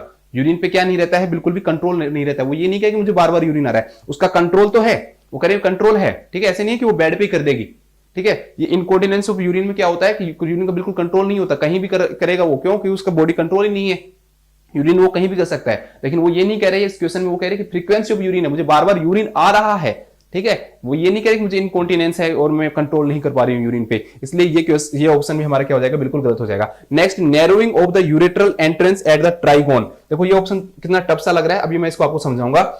Narrowing of the urethral entrance at the trigon, देखो इसको भी समझो। ये है ब्लैडर, एक तो मेरे से डायग्राम बड़े गंदे बनते हैं, ये है ब्लैडर, ठीक है। ब्लैडर में यहां पे ये यूरेटर है, दो यूरेटर आते हैं, ठीक है। लगभग यूरेटर की ओपनिंग यहां होती है, ठीक है। और यहां पर क्या होता है, यूरेथ्रा, ये यूरेथ्रा होता है, और यहां पर यूरेटर की ओपनिंग, ठीक है। वो ऐसे नहीं यहां पर ओपनिंग हो जाती है, वो अंदर से आके ओपनिंग यहां होती है लगभग। तो ये वाला जो एरिया है ना दोस्तों, कौन सा एरिया, जहां पर दोनों यूरेट्रल ओपनिंग हो रही है और ये यूरेथ्रा है, इसे हम ट्राइगोन बोलते हैं। इसे हम किस नाम से जानते हैं, ट्राइगोन के नाम से जानते हैं इसे, ठीक है। इसके अंदर अगर इंफेक्शन हो जाता है इस एरिया में तो ट्राइगोनाइटिस कहलाता है। ये क्या कहलाता है, ट्राइगोनाइटिस, ठीक है। अब इसमें क्या कह रहा है इस ऑप्शन में, ये कि ये क्या हो जाता है, नैरो हो जाता है। ये क्या हो जाता है, नैरो हो जाता है। लेकिन हमने देखा कि प्रेशर जो है यहां नहीं पड़ रहा, प्रेशर कहां पे पड़ रहा है, यूट्रस का यहां पड़ रहा है, ठीक है। यूट्रस का प्रेशर यहां पड़ रहा है, यहां कोई प्रेशर नहीं पड़ रहा है, तो इसका मतलब ये तो नहीं होगा। इसमें क्या कह रहा है कि ये एरिया नैरो हो जाएगा, इस एरिया का नैरो कभी भी नहीं होगा। क्यों? क्योंकि यूट्रस का जो प्रेशर है इस जगह पे नहीं पड़ रहा, ठीक है। नो प्रेशर एट ट्राइगोन, आप लिख सकते हो। ये आंसर क्यों नहीं आया, क्यों? क्योंकि यहां पर ट्राइगोन के ऊपर कोई प्रेशर नहीं पड़ रहा। ट्राइगोन समझ में आ गया, वो एरिया, ट्राई मतलब तीन होता है, तीन चीजें हैं यहां पे, तीन चीजें कौन कौन सी है, तीन चीजें यहां पर कौन कौन सी हैं, दो तो ये यूरेट्रल ओपनिंग हो गई यहां के, और एक क्या हो गया, यूरेथ्रल ओपनिंग, तो इसे हम ट्राइगोन बोलते हैं। तीन चीजें हैं यहां पे, ठीक है। ये नैरो होगा, यहां पे नहीं हो, इसका कोई रीजन नहीं है। प्रेगनेंसी के कारण इसकी कोई नैरोइंग पे कोई भी फर्क नहीं पड़ता, इन्फेक्शन के कारण जरूर हो सकता है। उसे हम किस नाम से जानते हैं, ट्राइगोनाइटिस के नाम से जानते हैं। इसलिए हमारा ये ऑप्शन भी क्या हो गया, गलत हो गया। अब हमारा आंसर आ गया हमारे सामने, लेकिन हम उस आंसर को पहले समझते हैं दोबारा से, ठीक है। Compression by the enlarging uterus, मैंने आपको अच्छे से समझाया है कि फर्स्ट ट्राइमेस्टर के अंदर क्या होता है दोस्तों। फर्स्ट ट्राइमेस्टर के अंदर जो यूट्रस है वो क्या हो जाता है, एनलार्ज हो जाता है, और इस एनलार्ज होने के कारण ये ब्लैडर पे क्या कोज करता है, प्रेशर कोज करता है। ऐसे क्वेश्चन में दोस्तों आपको आंखें खुली रखनी चाहिए। कारण क्या है आंखें खुली रखने का, देखो इसमें 8 वीक दे रखा है, ठीक है। आप ऐसे मत देख लेना कि आपको 32 वीक 36 वीक लिख दे और फिर आप इसको कर दो। और ऑप्शन मान लो एक ऑप्शन इसमें दे नहीं रखा, अगर मान लो इसके अंदर एक ऑप्शन और दे रखा होता और आपको दे रखा होगा due to the engagement of the fetal head, और आपने सोचते कि हाँ एंगेजमेंट के कारण होता है, आप टिक कर देते। इसलिए टाइम पीरियड भी देखना इसमें क्या होता है, जरूरी होता है। तो मैं आशा करता हूं कि आपको ये क्वेश्चन भी बिल्कुल समझ में आ गया होगा कि इनके क्या आंसर होंगे, क्या होने चाहिए। इसके बाद देखते हैं हम नेक्स्ट क्वेश्चन। नेक्स्ट क्वेश्चन, ए प्राइमी ग्रेविडा। प्राइमी ग्रेविडा कौन होती है, ऐसी फीमेल जो पहली बार प्रेग्नेंट होती है, क्या कहलाती है, प्राइमी ग्रेविडा कहलाती है, ठीक है। ये क्या कहलाती है, प्राइमी ग्रेविडा। और पैरा कब कहलाती है, वो पैरा जब वो कहलाती है जब वो क्या 20 वीक की प्रेगनेंसी को क्या कर देती है, क्रॉस कर देती है, तब वो क्या कहलाती है, पैरा कहलाती है। According to WHO 22 week. A primi gravida is concern about the health of her baby and ask the nurse, ठीक है। एक प्राइमी ग्रेविडा है जो कंसर्न करती है किससे, अपनी बेबी की हेल्थ के बारे में, और नर्स को कहती है कि what is the most common cause of death of baby. देखो एक बहुत इंपॉर्टेंट चीज आ गई इसमें कि वो कह रही है कि जो न्यूबॉर्न जो बेबी होते हैं ना, उनके अंदर डेथ होने का सबसे बड़ा कारण क्या है। न्यूबॉर्न दे नहीं रखा लेकिन बेबी दे रखा है, तो उसका मतलब यही है। वो ये कह रही है कि आप मुझे ये बताओ कि जो डेथ ऑफ बेबी है ना उसका मोस्ट कॉमन कोज क्या है। The nurse explain that the cause of more than half of the neonatal death in united state को काट दो, इंडिया कर लो, ठीक है। इस क्वेश्चन में मान लो आंसर वैसे सेम ही आएगा, आंसर चेंज नहीं हो रहा। यूनाइटेड स्टेट में भी वही कारण है और इंडिया में भी वही कारण है, लेकिन फिर भी आप इसको इंडिया कर लो, क्योंकि ऐसे क्वेश्चन तो आएगा नहीं यूनाइटेड स्टेट में, हाँ जिसको अमेरिका जाना है वो ऐसे कैसे क्वेश्चन आएगा, ठीक है। तो इस क्वेश्चन में क्या कह रहा है ये कि सबसे सीधी बात ये है कि एक प्राइमी ग्रेविडा है वो अपने बेबी की चिंता कर रही है, हेल्थ ऑफ द बेबी की, और वो कह रही है आप नर्स को आप एक बात बताओ ना कि सबसे ज्यादा जो डेथ हो रही है ना बच्चों के अंदर, जब बच्चे का जन्म होता है उस टाइम, तो न्यू बॉर्न जो बेबी है या ऐसे को बेबी मान लो आप सीधा, तो उसकी, क्योंकि वो तो फीटस कहलाएगा, वो तो बेबी कहलाएगा नहीं। बेबी आपको पता है कौन कहलाता है, जिसका जन्म होता है वही बेबी कहलाता है, ठीक है, इसलिए आप समझ जाना। तो वो कह रहे हैं कि कौन सा डेथ का सबसे बड़ा कारण क्या है। अब आप ऐसे मत कहना कि जाओ डॉक्टर से पूछ लो, मुझे तो नहीं पता, ठीक है, ये नर्स का काम नहीं है। हमें हर चीज, हमें रिसोर्सफुल होना चाहिए, हमें हर चीज बतानी चाहिए। The nurse explains that the cause of the more than half of the neonatal death, वैसे हाफ नहीं है, इंडिया के अंदर थोड़ी सी क्या है, कम है, अभी हम इसके बारे में डिस्कस करते हैं न्यूनेटल डेथ की। न्यूनेट का मतलब क्या होता है, न्यू बॉर्न, ठीक है। अर्ली न्यूनेट का मतलब 0 से 7 डेज का हो गया, और इसके बाद 7 to 28 डेज जो होता है वो लेट न्यूनेट या रिमोट लेट ही कहलाता है, अर्ली और लेट, ठीक है, रिमोट नहीं कहलाता। अर्ली मतलब 0 to 7 और 8 to 28 डेज क्या कहलाता है, वो लेट न्यूनेट कहलाता है। इसको न्यूनेट भी कह सकते हैं या न्यू बॉर्न भी कह सकते हैं। पूरे वर्ल्ड के अंदर क्या होता है दोस्तों, ध्यान रखना, पूरे वर्ल्ड के अंदर 5 साल से कम के, मैं वैसे अभी मुझे पता है न्यूबॉर्न की बात करें, लेकिन आपको मैं कुछ फैक्ट्स बता देता हूं ताकि क्या पता आपके कभी काम ही आ जाए। पूरे वर्ल्ड के अंदर 5 साल से कम में है ना जितने भी बच्चे होते हैं, लेस देन 5 ईयर चिल्ड्रन, 5 साल से कम के जितने भी बच्चे होते हैं, वो बच्चे, बॉयज की ज्यादा डेथ होती है, मोर बॉयज डेथ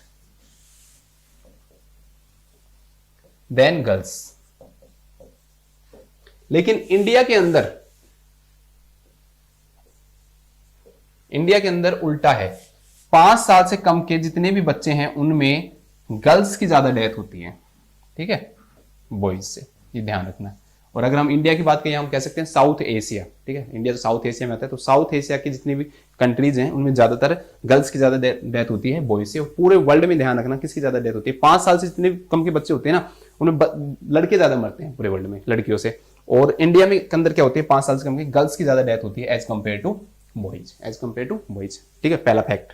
और सुनो, अगर हम बात करें न्यू बॉर्न डेथ की या न्यूनेटल डेथ की, तो सबसे ज्यादा जो डेथ होती है ना वो इंडिया में ही होती है, ठीक है। फिर सब दूसरे नंबर पे जो कंट्री आती है that is Nigeria. Nigeria country के अंदर भी क्या होती है, बहुत ज्यादा डेथ होती है। ये दोनों ऐसी कंट्रियां होती हैं जिनके अंदर 50% ज्यादा जो पूरे वर्ल्ड की जो डेथ होती है ना न्यू बॉर्न की, उनमें सबसे ज्यादा किन कंट्रीज में होती है, इंडिया और नाइजीरिया में होती है। अदर कुछ और कंट्रियां भी हैं, हमारे पड़ोसी देश पाकिस्तान, ठीक है। इसके अलावा एक कंट्री आती है आपकी DRC, ठीक है, ये कोंगो देश होता है, ये एक कोंगो कंट्री होता है, रिपब्लिकन कंट्री है, ठीक है, डेमोक्रेटिक रिपब्लिक ऑफ कोंगो। उस देश के अंदर भी आपको वैसे इतना याद करना नहीं है, लेकिन फिर भी मैं आपको फैक्ट वाइज बता रहा हूं। और एक जो कंट्री आती है इसमें वो इथोपिया आती है, ठीक है। इन कंट्रीज के अंदर क्या होती है, न्यू बॉर्न की डेथ क्या है, इनके परसेंटेज क्या है, बहुत ज्यादा है। लेकिन आप फिर भी ध्यान रखना इंडिया में भी सबसे ज्यादा डेथ होती है, ठीक है, इंडिया और नाइजीरिया जो है इनमें सबसे ज्यादा डेथ होती है। अब हमारे क्वेश्चन पे आते हैं। अब हमारा जो क्वेश्चन है उस पर आ जाते हैं, हम न्यू बॉर्न डेथ की बात करते हैं।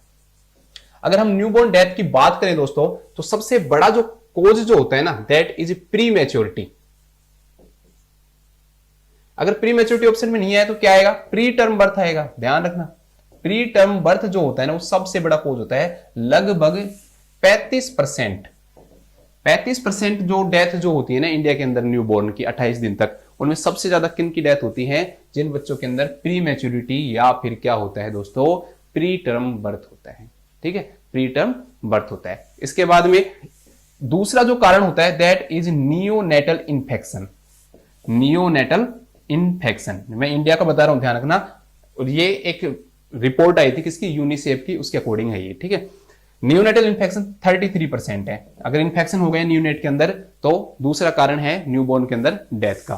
तीसरा अगर वो कारण पूछता है तो वो आता है बर्थ एस्पेक्जिया। बर्थ एस्पेक्जिया, ठीक है, बर्थ एस्पेक्जिया लगभग 20% डेथ बर्थ एस्पेक्जिया के कारण होती है। फिर आता है कॉन्जिनाइटल मालफॉर्मेशन। कॉन्जिनाइटल मालफॉर्मेशन, और कॉन्जिनाइटल मालफॉर्मेशन के कारण जो डेथ होती है वो लगभग कितनी होती है, 9% डेथ होती है, ठीक है। 9% जो डेथ होती है वो किसके कारण होती है, कॉन्जिनाइटल मालफॉर्मेशन के कारण होती है। बाकी की कितनी बच गई, 3% बच गई होंगी, 68। बाकी की जितनी भी हैं वो अदर्स, जितनी भी हैं वो बाकी कितनी हो जाएंगी, अदर। 5 और 3 8 और 9 17, हाँ लगभग 3% ही हो गई। तो वो डेथ क्या होती है, अदर होती है, ठीक है।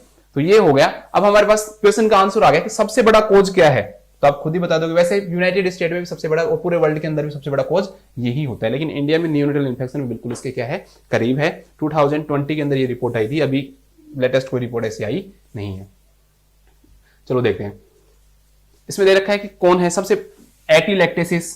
तो एटीलैक्टेसिस जो होता है वो इसका कोई कारण नहीं हो सकता, इसके कारण बर्थ एस्पेक्ट ये जरूर हो सकता है, लेकिन ये नहीं हो सकता, तो एटीलैक्टेसिस नहीं है। प्री टर्म बर्थ, बिल्कुल प्री मैच्योरिटी या फिर प्री टर्म बर्थ लिखाएगा तो वो सबसे बड़ा कारण होता है। पहला सबसे बड़ा कारण होता है, लगभग 35% केसेस के अंदर यही पाया जाता है। कॉन्जेनाइटल हार्ट डिजीज, जितनी भी कॉन्जेनाइटल डिजीज है वो 33% पे, सॉरी किसके ऊपर आती है आपकी, ये 4th नंबर पे आती हैं, तो ये लगभग 9% हो गया, ठीक है। और इसके बाद आती है रेस्पिरेटरी डिस्ट्रेस सिंड्रोम, तो रेस्पिरेटरी या जितनी भी बर्थ एस्पेक्ट है वो 3rd नंबर पे आती है। तो इसका सबसे बड़ा कारण क्या है, प्री टर्म बर्थ। ऐसे क्वेश्चन जो है ना, ये फैक्चुअल क्वेश्चन होते हैं, फैक्ट बेस है, आता है कर दोगे, ऐसे नहीं है दिमाग लगाओगे कि हाँ यार हॉस्पिटल में किसकी डेथ हुई, कौन से बच्चे की हुई, ऐसा नहीं है। ऐसा आपको आएगा क्योंकि पूरे वर्ल्ड का निकालना है या फिर इंडिया का निकालना है, तो बहुत बड़ा वो हो गया, कंट्री हो गया एक, तो हम ऐसे सोच कर नहीं कर सकते। ऐसे क्वेश्चन कहलाते हैं फैक्चुअल, एक होते हैं कंसेप्चुअल क्वेश्चन। अगर नहीं भी आए ना तो भी हम थोड़ा सा माइंड लगा सकते हैं। जैसे पिछले वाला जो क्वेश्चन था ना वो पूरा फैक्चुअल था, सॉरी पूरा कंसेप्चुअल था, उसमें कुछ ऐसी चीजें हैं जो आप वैसे भी कर दोगे। आपको पता है कि ऑटोनोमिक नर्वस सिस्टम अगर काम नहीं कर रहा है तो उसके कारण यूरिन का इनकॉन्टिनेंस होगा, न कि फ्रीक्वेंसी ऑफ द यूरिन होगा, ठीक है। आपको पता है कि अटोनी होगी मसल्स के अंदर तो क्या होगा, रिटेंशन ऑफ द यूरिन होगा। तो ये चीजें क्या होती है, कंसेप्ट पे काम करती है। अगर आपका बेसिक क्लियर है आपका तो आप कर दोगे, नहीं तो नहीं कर पाओगे। और ऐसे क्वेश्चन है फैक्चुअल, अगर आपको आते हैं तो कर दोगे, नहीं आते तो नहीं कर सकते। तो इस क्वेश्चन का आंसर भी क्या हो जाएगा, प्री टर्म बर्थ। और ये मत कहना कि सर ने क्वेश्चन दिया था उसमें यूनाइटेड स्टेट लिख दिया, उसका भी अगर आंसर होता तो भी प्री टर्म बर्थ ही आएगा। इसके बाद देखते हैं हम नेक्स्ट क्वेश्चन।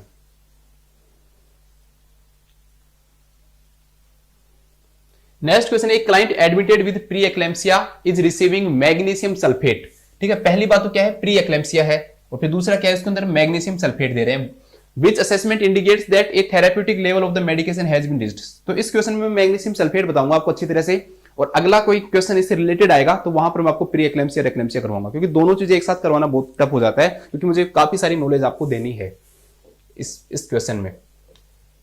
मैग्नीशियम सल्फेट से रिलेटेड जितने भी क्वेश्चन है वो इससे हो जाएंगे आपके सोल्व, कोई भी क्वेश्चन ऐसा नहीं है जो इससे बाहर आएगा।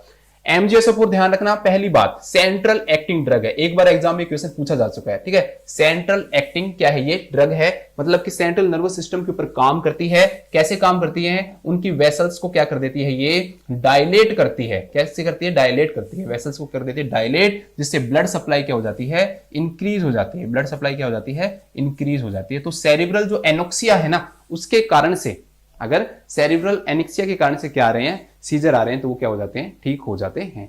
दूसरी बात देखो, कंसेप्ट समझो, एंटी कन्वल्जिव ड्रग है ये, कन्वर्जन में काम करती है, एंटी कन्वल्जिव। अब वो आपको क्वेश्चन में दे सकता है एंटी एपिलेप्टिक, एपिलेप्सी अलग है, कन्वर्जन अलग है, ध्यान रखना, एंटी एपिलेप्टिक। तो ध्यान रखना, it is not A anti epileptic drug. अगर किसी को एपिलेप्सी है और अगर आप उसको दोगे MgSO4 काम नहीं करेगी, क्यों, क्योंकि ये तो सिर्फ एंटी कन्वल्जिव ड्रग है। दूसरी बात दोस्तों, ये एक प्रिवेंटिव ड्रग भी है और थेराप्यूटिक ड्रग भी है। प्रिवेंटिव का मतलब क्या हुआ कि अगर किसी क्लाइंट को प्री एक्लेम्सिया है तो भी देंगे हम प्रिवेंशन करने के लिए, क्यों, क्योंकि हमें पता है कि प्री एक्लेम्सिया के बाद क्या होता है, एक्लेम्सिया होता है, और एक्लेम्सिया के अंदर क्या आएंगे, कन्वर्जन आएंगे, तो हम प्रिवेंशन में भी देंगे ये। दूसरी बात, अगर मान लो हो गया ना एक्लेम्सिया और उसके कारण कन्वर्जन आ रहे हैं तो भी हम देंगे, ठीक है। उसको ट्रीट भी करेगा ये, तो ये ट्रीट भी करता है, प्रिवेंट भी करता है, दोनों काम करता है ये, ठीक है। कौन सी drug, MgSO4 drug, magnesium sulphate. दूसरा, आप एक हो स्टाफ नर्स, ठीक है, चलो आपको नाम चेंज हो गया ना, नर्सिंग ऑफिसर लिख देता हूं, nursing officer, you are a nursing officer. आपको MgSO4 जाके देना है, आपको किसी डॉक्टर ने क्या कर दिया, प्रेस्क्राइब कर दिया, जाओ इसको MgSO4 दो। डॉक्टर ने कह दिया कि MgSO4 दो दोस्तों, तो आप गए, ऐसे नहीं है डायरेक्ट लगा दिया, MgSO4 जाके लगा दिया, लो लगा दिया सर, उसने कहा लगा दिया, हाँ कुछ चेक किया, नहीं क्या चेक करना, आपने कहा मैंने लगा दिया, ऐसा नहीं है। MgSO4 ड्रग हमेशा देने से पहले 3 चीजें चेक करते हैं। पहली चीज, अगर MgSO4 देख रहे हैं तो हम रेस्पिरेटरी रेट चेक करेंगे, रेस्पिरेटरी रेट। रेस्पिरेटरी रेट जो है अगर 12 या उससे कम आ रही है तो इसका मतलब क्या है, वो ड्रग हम नहीं देंगे। ठीक है, हमने चेक की उसकी रेस्पिरेटरी रेट अगर 12 है उससे कम आ रही है तो हम वो ड्रग नहीं देंगे। सेकंड हम नी जर्क रिफ्लेक्स चेक करेंगे उसका, नी जर्क रिफ्लेक्स, या फिर इसको बोलते हैं हम deep tendon reflex, deep tendon reflex. और कुछ बुक्स में दोस्तों ये पटेलर रिफ्लेक्स भी लिखा हुआ आता है। ठीक है, तो आपको कंफ्यूज नहीं होना है, कुछ भी आए अगर आपने पढ़ा है टीएनसी से तो आपको कोई कंफ्यूजन नहीं होना चाहिए। नी जर्क रिफ्लेक्स लिखा है या डीप टेंडन रिफ्लेक्स लिखा है या पटेलर रिफ्लेक्स है, ये प्रेजेंट होना जरूरी है। क्या होना जरूरी है? प्रेजेंट होना जरूरी है। अगर ये प्रेजेंट नहीं है तो आपको प्रॉब्लम है। इसका लेवल कितना होना चाहिए? +2 होना चाहिए। +2 इज नॉर्मल। ठीक है, अगर +2 तक आ रहा है नॉर्मल है, +3 +4 आ रहा है एबनॉर्मल है। क्या हो रहा है? एबनॉर्मल है। एबनॉर्मल का मतलब यहां पर यह है कि इस ड्रग की क्या हो चुकी है? टॉक्सिसिटी हो चुकी है। मतलब कि पहले से ही बॉडी के अंदर जो MgSO4 है वो ज्यादा है, पहले से ही ज्यादा है। अगर आप आपने और MgSO4 दे दिया तो फिर मरीज गया काम से। ठीक है, रेस्पिरेटरी रेट कम हो गई, इसका मतलब भी यही है कि MgSO4 की क्या हो गई है? टॉक्सिसिटी हो चुकी है। मतलब कि उसके ब्लड के अंदर थेरेप्यूटिक लेवल से ज्यादा अगर लेवल पहुंच गया है, MgSO4 का 4 to 7 milliequivalent per litre क्या होता है? थेरेप्यूटिक लेवल होता है। उसका जो ब्लड है उसके अंदर हमेशा 4 से 7 होना चाहिए। लेकिन ऐसे नहीं है कि हम हर बार MgSO4 देंगे और हम हर बार टेस्ट करवाएंगे कि कितना MgSO4 है। क्यों? क्योंकि MgSO4 तो हमेशा 4-4 घंटे में दिया जाता है, और अगर हर 4 घंटे में हम ब्लड टेस्ट नहीं करवा सकते, इसलिए हम किससे पता लगाएंगे कि इसकी टॉक्सिसिटी हुई या नहीं हुई? हमारे सिम्टम से पता लगाएंगे। रेस्पिरेटरी रेट चेक की, नी जर्क रिफ्लेक्स चेक किया, और तीसरा हम चेक करेंगे urine output. Urine output, urine output जो होता है वो 30 ml से कम नहीं होना चाहिए। अगर 30 ml पर आवर, 1 घंटे के अंदर 30 ml से कम आ रहा है तो भी हम MgSO4 नहीं देंगे। ठीक है, ये तो सिंपल। अब एक क्वेश्चन मैं आपसे पूछता हूं, आप लोग बताना, इनमें से which of the following is not a toxicity sign of the MgSO4? इनमें से कौन सा MgSO4 का टॉक्सिसिटी साइन नहीं है? A respiratory rate, B knee jerk reflex, तीसरा भी आपको यूरिन आउटपुट ही दे दिया। तीनों ही दे दिए, आपने तो तीनों पढ़े थे, लेकिन ये नहीं पढ़ा कि कौन सा क्या नहीं है, टॉक्सिसिटी नहीं है। ध्यान रखना दोस्तों, यूरिन आउटपुट जो होता है इसकी टॉक्सिसिटी के कारण डिक्रीज नहीं होता है। अगर ओलिगो यूरिया हो गया पेशेंट को, अगर 30 ml से कम आ रहा है तो ओलिगो यूरिया हो गया। ओलिगो यूरिया अगर मरीज को हो गया तो ये कारण नहीं है कि उसको टॉक्सिसिटी का क्या हो गया, यूरिन उसका मैग्नीशियम सल्फेट का टॉक्सिसिटी हो गया। फिर आप कहोगे सर जब उसका टॉक्सिसिटी नहीं होता, अगर मान लो MgSO4 जो है, मैं कह रहा हूं कि MgSO4 ओलिगो यूरिया कोज नहीं करवाता। MgSO4 के कारण कभी भी ओलिगो यूरिया नहीं होता, लेस देन 300 ml या 400 ml पर 24 आवर्स में नहीं होता है। फिर आप कहोगे सर फिर हम चेक क्यों कर रहे हैं जब इसके कारण हो ही नहीं रहा है, तो बेचारा इसका कारण ही नहीं है। दोस्तों इसलिए चेक करते हैं कि MgSO4 बॉडी से बाहर भी जाना चाहिए, आउट, बॉडी से क्या होना चाहिए? आउट भी होना चाहिए। लेकिन ये आउट किसके थ्रू होगा? यूरिन के थ्रू होगा आउट। और जब यूरिन ही नहीं आ रहा तो MgSO4 ब्लड से बाहर नहीं जाएगा, और जब ब्लड से बाहर ही नहीं जाएगा तो फिर ये क्या कोज करवा सकता है? फिर ये टॉक्सिसिटी कोज करवा सकता है।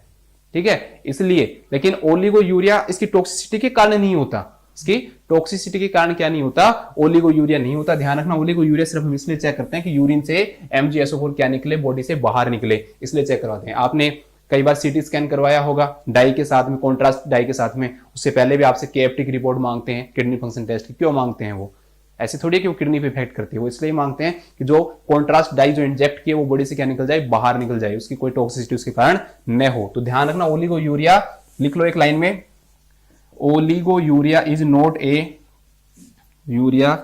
Not a toxicity sign, toxicity sign of MgSO4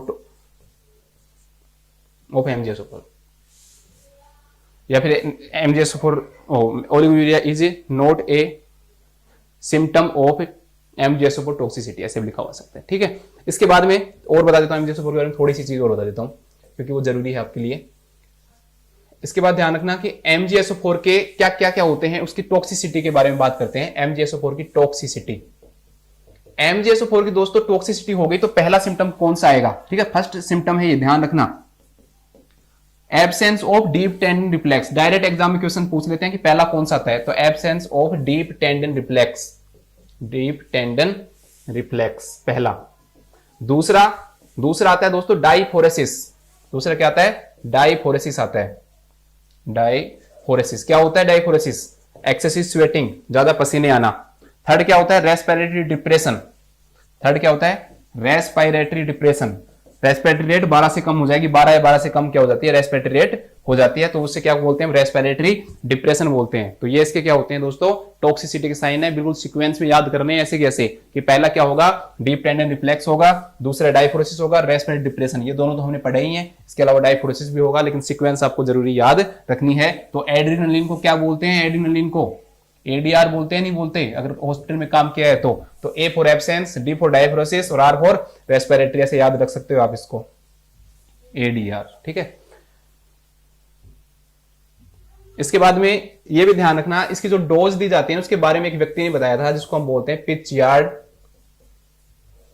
yard regimen. ठीक है, इसके बारे में आपको फिर कभी बताऊंगा, क्योंकि वीडियो बहुत ज्यादा लंबी हो जाएगी कि कितनी डोज देते हैं। अगर फिर कभी क्वेश्चन कभी भी एमजीएसओ आया तो बाकी की सारी डिटेल आपको मैं उसमें बताऊंगा। ठीक है, कितनी कितनी देते हैं उसके बारे में हम बाद में ही पढ़ेंगे, नहीं तो बस आपको ये याद रखना है। वो पूछ सकते हैं कि कौन सी ड्रग के अंदर पिच यार्ड रेजिमेन यूज करते हैं, तो आप याद रखना MgSO4 में यूज करते हैं।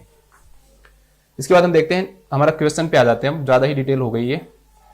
पहला दे रखा है इसमें कि एक client admitted with pre eclampsia, एक क्लाइंट है जिसको प्री एक्लेम्सिया है और उसको हम मैग्नीशियम सल्फेट दे रहे हैं। मैंने आपको बताया था प्री एक्लेम्सिया में भी देंगे, एक्लेम्सिया में भी देंगे, हेल्प सिंड्रोम में भी देते हैं। ठीक है, तीनों में देते हैं ये। Which assessment indicate that a therapeutic level of medication has been reached. हमें देखो, उसको मान लो, हमें कैसे पता लगेगा कि अभी तक क्लाइंट का थेराप्यूटिक लेवल ही है। देखो इस क्वेश्चन को कैसे बनाया, उसने उल्टा बनाया है। हमें कैसे पता लगेगा कि थेराप्यूटिक लेवल है।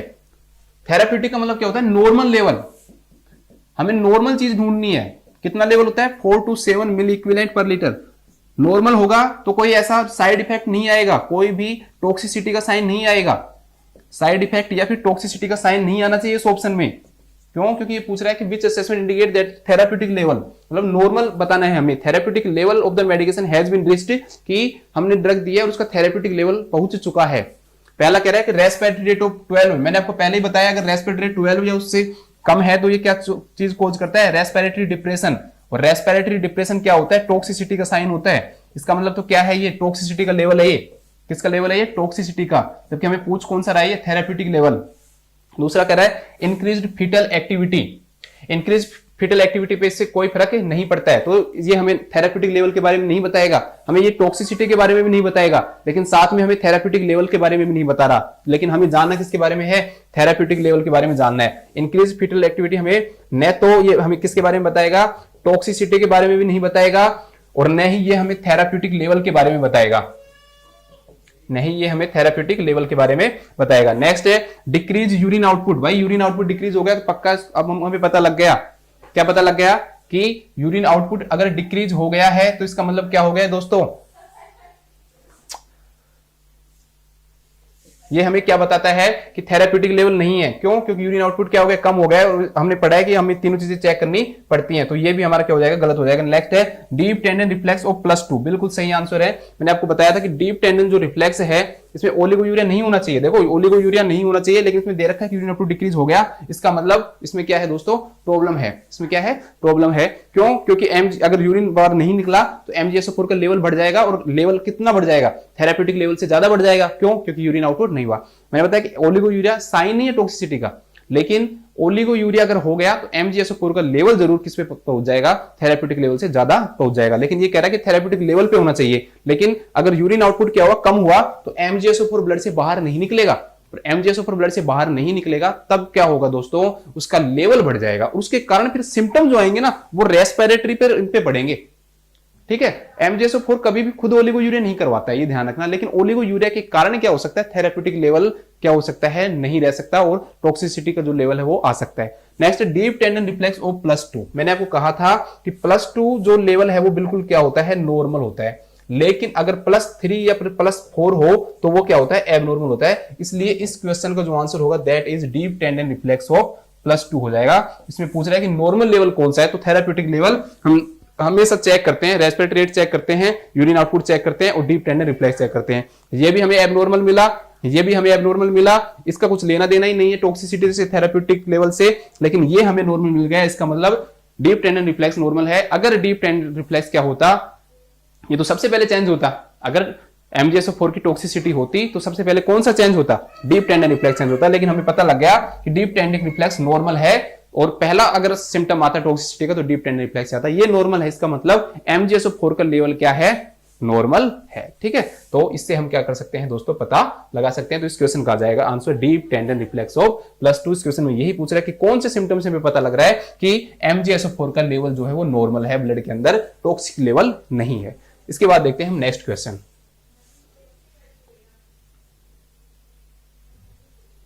ऐसे नहीं है कि आपको ये 10 क्वेश्चन करने से सिर्फ 10 क्वेश्चन की नॉलेज होगी, आपको कम से कम भी 50 क्वेश्चन की नॉलेज होगी minimum. What client behavior indicate to the nurse that a woman needs further teaching when she leans forward to place her breast into the infant's mouth? ये ब्रेस्ट फीडिंग की technique से related question है। उसमें ये पूछ रहा है कि नर्स ने देखा कि एक जो फीमेल है ना, वो आगे झुककर और अपने बच्चे को जबरदस्ती क्या कर रही है, मतलब जबरदस्ती मतलब ये समझ जाओ आप इसमें, ये क्या करे, लीन फॉरवर्ड हुई। मतलब ऐसे नहीं कि बच्चा ऐसे पी रहा है, आगे ऐसे हो गई बच्चे से ताकि ये क्या करे, जल्दी सी ब्रेस्ट फीडिंग करे। ठीक है, तो आपको ये बताओ कि इनमें से कौन सी ऐसी बात है वो which client behavior indicates to the nurse that a woman needs further teaching when she leans forward to place her breast into the infant mouth। जब वो आगे की तरफ जाती है तो उसको आपको ये बताना है कि इनमें से कौन सी चीज है जो वुमन को ये बताती है कि फर्दर टीचिंग उसको जरूरत है।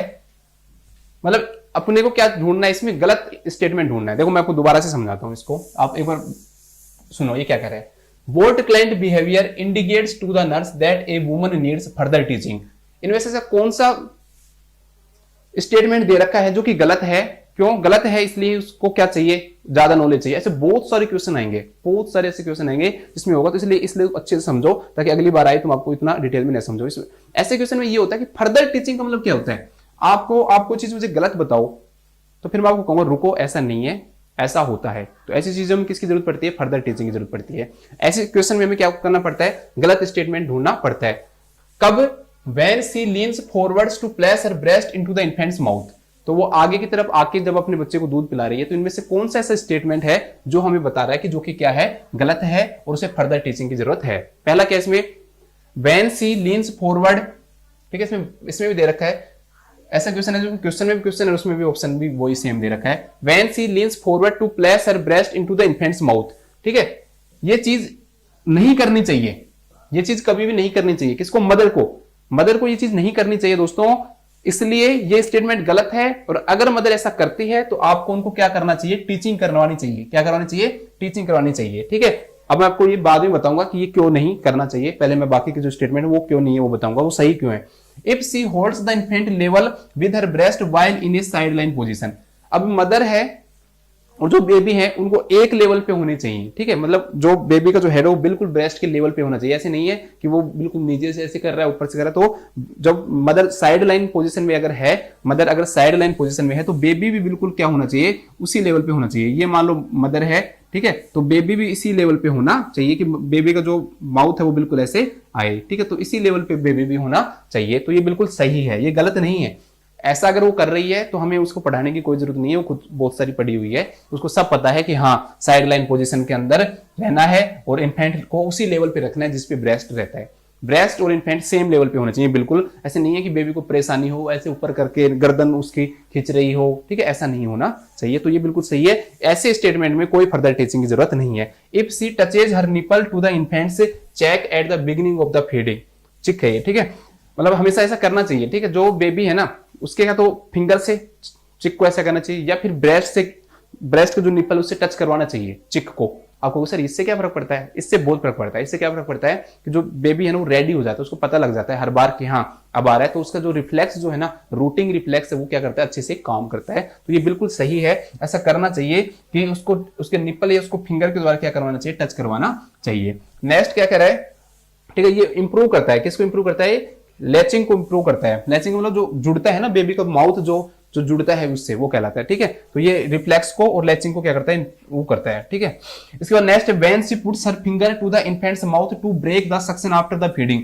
देखो जैसे फीडिंग खत्म हो जाए ना, तो ऐसे नहीं है कि सीधा सीधा से हटा लो ब्रेस्ट को। ऐसे हटाने से क्या होता है, हमेशा ध्यान रखना, जो निप्पल है ना वो बेबी इतनी तेज पकड़ के रखता है कि निप्पल के अंदर क्या हो सकता है, इंजरी हो सकती है। निप्पल के अंदर क्या हो सकती है, इंजरी हो सकती है। अब आपको सर फिर क्या करना चाहिए, पहले क्या करना चाहिए, एक फिंगर ले जानी चाहिए माउथ में, ठीक है, माउथ के साइड में एक फिंगर ले जानी चाहिए। उससे क्या होगा कि जो बेबी है फिर वो ब्रेस्ट को छोड़ देता है, फिंगर को ले जाने से ब्रेस्ट को छोड़ देता है, फिर निप्पल को हटाना चाहिए, फिर मदर को निप्पल को हटाना चाहिए, पहले एक फिंगर ले जानी चाहिए। तो इस लाइन में ये कह रहा है कि when she puts her finger, वो अपने फिंगर को क्या करती है, पुट करती है कहां, इन द इन्फेंट्स माउथ, किसके माउथ में, इन्फेंट के माउथ में। क्यों, to break the suction after the feeding, जो बेबी सकिंग कर रहा है ना उसी को लिख रहा है सक्शन, जो बेबी सकिंग कर रहा है उसको हमें तोड़ना है। अगर आपने एकदम से ब्रेस्ट को उठा लिया तो ये क्वेश्चन भी आ सकता है, मान लो कि एकदम से बिना इस टेक्निक का यूज किए हुए अगर मदर ब्रेस्ट को उठा लेती है तो क्या हो सकती है, तो निप्पल का ट्रोमा या निप्पल की क्या हो सकती है, इंजरी हो सकती है। तो आपको मदर को बताना चाहिए हमेशा कि अगर आपको ब्रेस्ट फीडिंग को रोकना है कि अब मैं नहीं करवाऊंगी, ये हो गया ब्रेस्ट फीडिंग, तो पहले फिंगर ले जाओ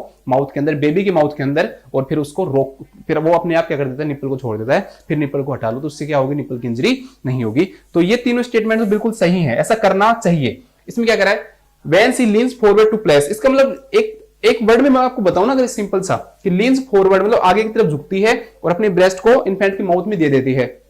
एक लाइन में मतलब ये कि जबरदस्ती दूध पिलाना, ठीक है, एक लाइन में इसका मीनिंग क्या होता है, जबरदस्ती दूध पिलाना। तो ऐसा जबरदस्ती का काम नहीं करना चाहिए। क्यों, इससे क्या होगा, इससे जो लैचिंग जो है ना, मतलब कि जो प्लेसमेंट जो होता है बेबी का ब्रेस्ट के निपल में एकदम प्रॉपर होना चाहिए, वो नहीं हो पाता है। क्यों, क्योंकि जो बेबी जो होता है ना उसको इतना टाइम नहीं मिल पाता है, वो एकदम से कर देता है, तो लैचिंग नहीं हो पाती है सही तरह से। बिल्कुल जो माउथ जो है बेबी का वो बिल्कुल जो निपल को ढका हुआ होना चाहिए, कवर हुआ होना चाहिए। ये क्या कहलाता है, लैचिंग कहलाता है, ठीक है, ये कहलाता है लैचिंग। जो उसका जो माउथ जो होता है ना बेबी का, वो बिल्कुल ब्रेस्ट के अंदर हो, ठीक है, जैसे मेरे चित्र ऐसे बनेगा, आप ये खुद देख लेना, ठीक है। तो ये बिल्कुल प्रॉपर वे में अगर उसको ढका हुआ रहता है तो लैचिंग कहलाता है। तो ऐसा नहीं हो पाता है, ठीक है, ऐसे जबरदस्ती करेंगे तो बच्चा दूध सही से नहीं पी पाएगा, सही से उसका क्या नहीं हो पाएगा, जो माउथ है वो प्लेस नहीं हो पाएगा। तो कभी भी ऐसे नहीं कि आगे झुके, खुद बेबी उसकी तरफ आए और तब वो दूध पिए, ठीक है। इसलिए ये स्टेटमेंट क्या है दोस्तों, बिल्कुल गलत है, ठीक है। ये ऐसे स्टेटमेंट है और ये क्वेश्चन एक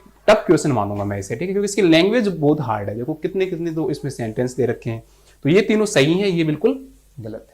इसके बाद हम देखते हैं next question, after an abdominal hysterectomy, ठीक है, एब्डोमेन से क्या किया है, जो यूट्रस है उसको रिमूव कर दिया। एब्डोमेन से क्या किया है, वेजाइनल भी होता है हिस्टेक्टोमी और एब्डोमिनल भी होता है। तो ये कह रहा है एब्डोमिनल हिस्टेक्टोमी हुआ है। The client returns to the unit with an indwelling catheter, ठीक है, ओटी में गया क्लाइंट। देखो पूरी स्टोरी बनाते हैं, क्लाइंट है हमारा, पेशेंट, क्लाइंट बोल देखो ऐसा लगता है कि जैसे कोई कंपनी में काम कर रहे हो। हमारा पेशेंट है, वो गया ओटी, ये है ओटी। ओटी के अंदर हुआ उसका क्या, एब्डोमिनल हिस्टेक्टोमी, ठीक है, एएच का मतलब एब्डोमिनल हिस्टेक्टोमी हो गया। वहां से हमारा जो क्लाइंट है उस क्लाइंट के कैथेटर लगा हुआ था, ठीक है, ये हमारा क्लाइंट है, ये हमारा क्लाइंट है, ठीक है।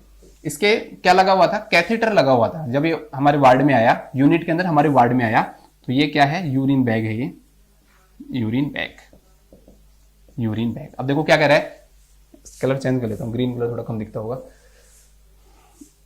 हमने देखा कि वो जो हमारे पास आया तो उसका जो ये पढ़ना हमें, return to the unit with an indwelling catheter, ठीक है। जब वो हमारे पास आया तो हमें पता लगा कि उसकी कैथेटर लगा हुआ है। सिंपल सी बात है, क्लाइंट ओटी में गया, वहां पर एब्डोमिनल हिस्टेक्टोमी हुई, हमारे वार्ड में आया, हमारे यूनिट में आया, तो हमें पता लगा कि उसके कैथेटर लगा हुआ है, पहली लाइन। दूसरा, the nurse identifies that the urine in the client collection bag has been increasingly sanguineous. जब वो हमारे वार्ड में हमने देखा कि उसका यूरिन बैग लगा और यूरिन बैग में जो धीरे धीरे इंक्रीजिंग हो रहा है, क्या इंक्रीज हो रहा है, सैंग्विनियस यूरिन हो रहा है। सैंग्विनियस का मतलब क्या होता है दोस्तों, कि यूरिन के अंदर हमें क्या दिखाई दे रहा है, ब्लड दिखाई दे रहा है। हमें यूरिन के अंदर क्या दिखाई दे रहा है, ब्लड दिखाई दे रहा है। What complication does a nurse suspect. अब ऐसे नहीं है कि नर्स क्या करी, हाँ ब्लड दिखाई दे रहा है, हेलो डॉक्टर साहब, हाँ ब्लड दिखाई दे रहा है, हम खुद भी तो नर्स हैं, हमें भी तो पता होना चाहिए ऐसा क्यों है। तो आप सस्पेक्ट कर सकते हो, आपको कंफर्म तो चलो आप नहीं कर सकते, लेकिन आप सस्पेक्ट कर सकते हो। अब आपको यह बताना है इस क्वेश्चन में कि उसके अंदर जो ब्लड आ रहा है ना वो क्यों आ रहा है। आप बताओ क्यों ब्लड आ रहा है उसके अंदर, ये आपको बताना है। पहला ऑप्शन बाद में पढ़ेंगे, दूसरा ऑप्शन पढ़ते हैं, a urine infection from the catheter, कि भाई उसको क्या हो गया, कैथेटर से क्या हो गया, यूरिन इंफेक्शन हो गया। पहली बात, ओटी में गई है, वहीं उसके कैथेटर लगा है, क्वेश्चन में दे रखा है।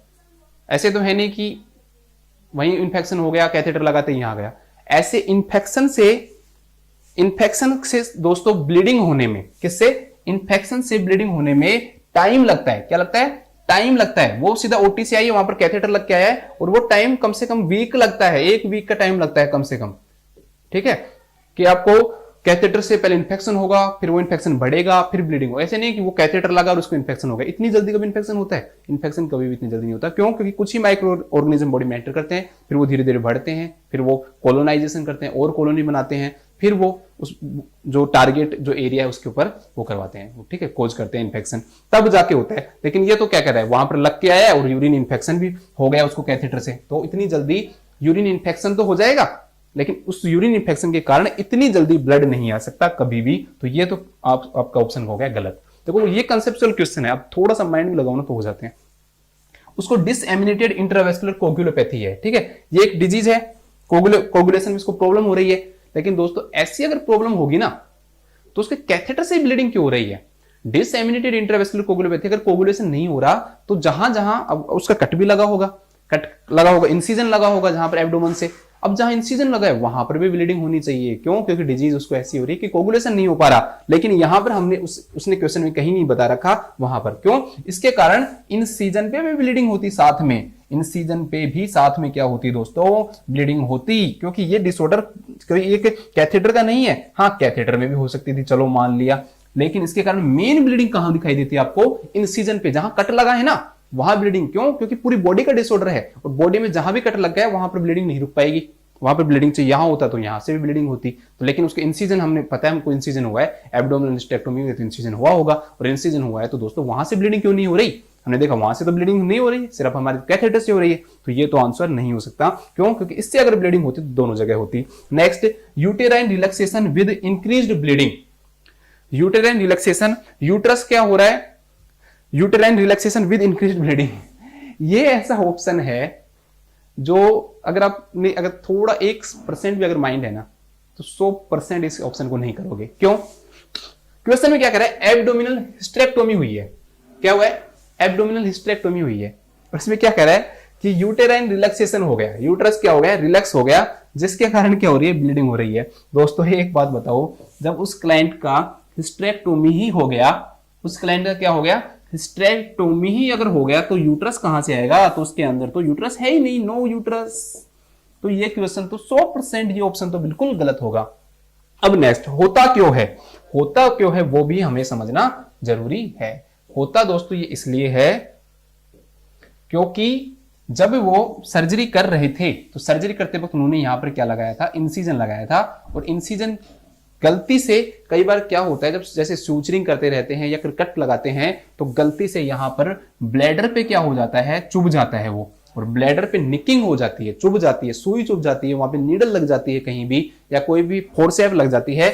उसके कारण से क्या हो जाता है? ब्लैडर थोड़ा सा क्या हो जाता है? इंजर्ड हो जाता है, और इंजर्ड होने के कारण फिर ब्लैडर से क्या होने लग जाती है? ब्लीडिंग होने लग जाती है, और वो ब्लीडिंग फिर हमें दिखाई देती है। इसलिए एब्डोमिनल हिस्टेरेक्टोमी में हम कोशिश करते हैं हमेशा कि ब्लैडर इंजर्ड नहीं हो, पहले से हम ध्यान रखते हैं कि ब्लैडर एम्प्टी रहो, इसलिए हम कैथेटर लगाते हैं क्योंकि ब्लैडर एम्प्टी रहे। अगर ब्लैडर एम्प्टी नहीं रहेगा तो ब्लैडर फुल होगा, फुल होगा तो ऊपर की तरफ आएगा, और ऊपर की तरफ आएगा जब कट लगाएंगे तो ज्यादा चांसेस होंगे। इसलिए हम क्या लगाते हैं? कैथेटर लगाते हैं ताकि एम्प्टी रहे वो और उसके कट होने के चांसेस हो। लेकिन हो गया, मान लो किसी कारण से क्या हो गया, ये फिर भी हो गया है, तो उस इंसिजन के कारण, जब इंसिजन लगा रहे थे उसके कारण एक सुई चिभी है, निकिंग हुई है, निक के कारण क्या हुआ है? ब्लैडर इंजर्ड हुआ है, और ब्लैडर के इंजर होने के कारण जो यूरिन है उसके अंदर थोड़ा सा क्या आया है दोस्तों?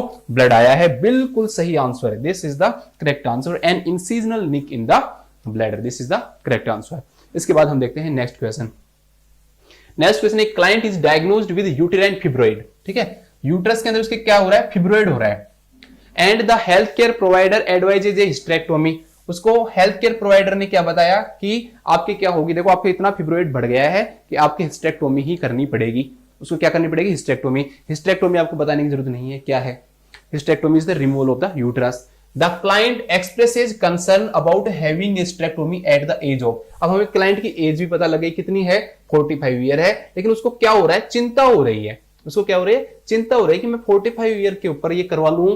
तो because she has heard from the friends, वो कह रही है कि मेरी एज है ना 45 साल है, और मैंने अपने दोस्तों से क्या सुना है?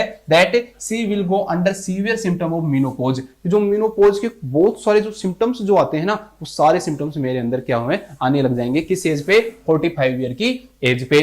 आफ्टर सर्जरी, सर्जरी के बाद वो कह रही है कि मैं तो नहीं करवाना चाहूंगी। क्यों? क्योंकि आप तो ये बताइए कि मेरे अंदर क्या सिम्टम आएंगे क्या? मीनोपोज वाले जो सीवियर जो सिम्टम्स जो होते हैं, हॉट प्लस है, ठीक है, वो सारे जो सिम्टम्स है वो आएंगे क्या मीनोपोज वाले मेरे अंदर, क्योंकि मेरी एज तो 45 ईयर ही है। लेकिन अगर मैंने हिस्टेरेक्टोमी करवा लिया तो मेरे अंदर, मेरे दोस्त मुझे ये कह रहे हैं कि तेरे अंदर मीनोपोज के खतरनाक सिम्टम आ जाएंगे। उसके दोस्तों ने उसको भर दिया अच्छी तरह से। तो what is the nurse most appropriate response. अब आप बताओ वो नर्स उसको क्या कहेगी। अब नर्स को उसको क्या करना है, बताना है।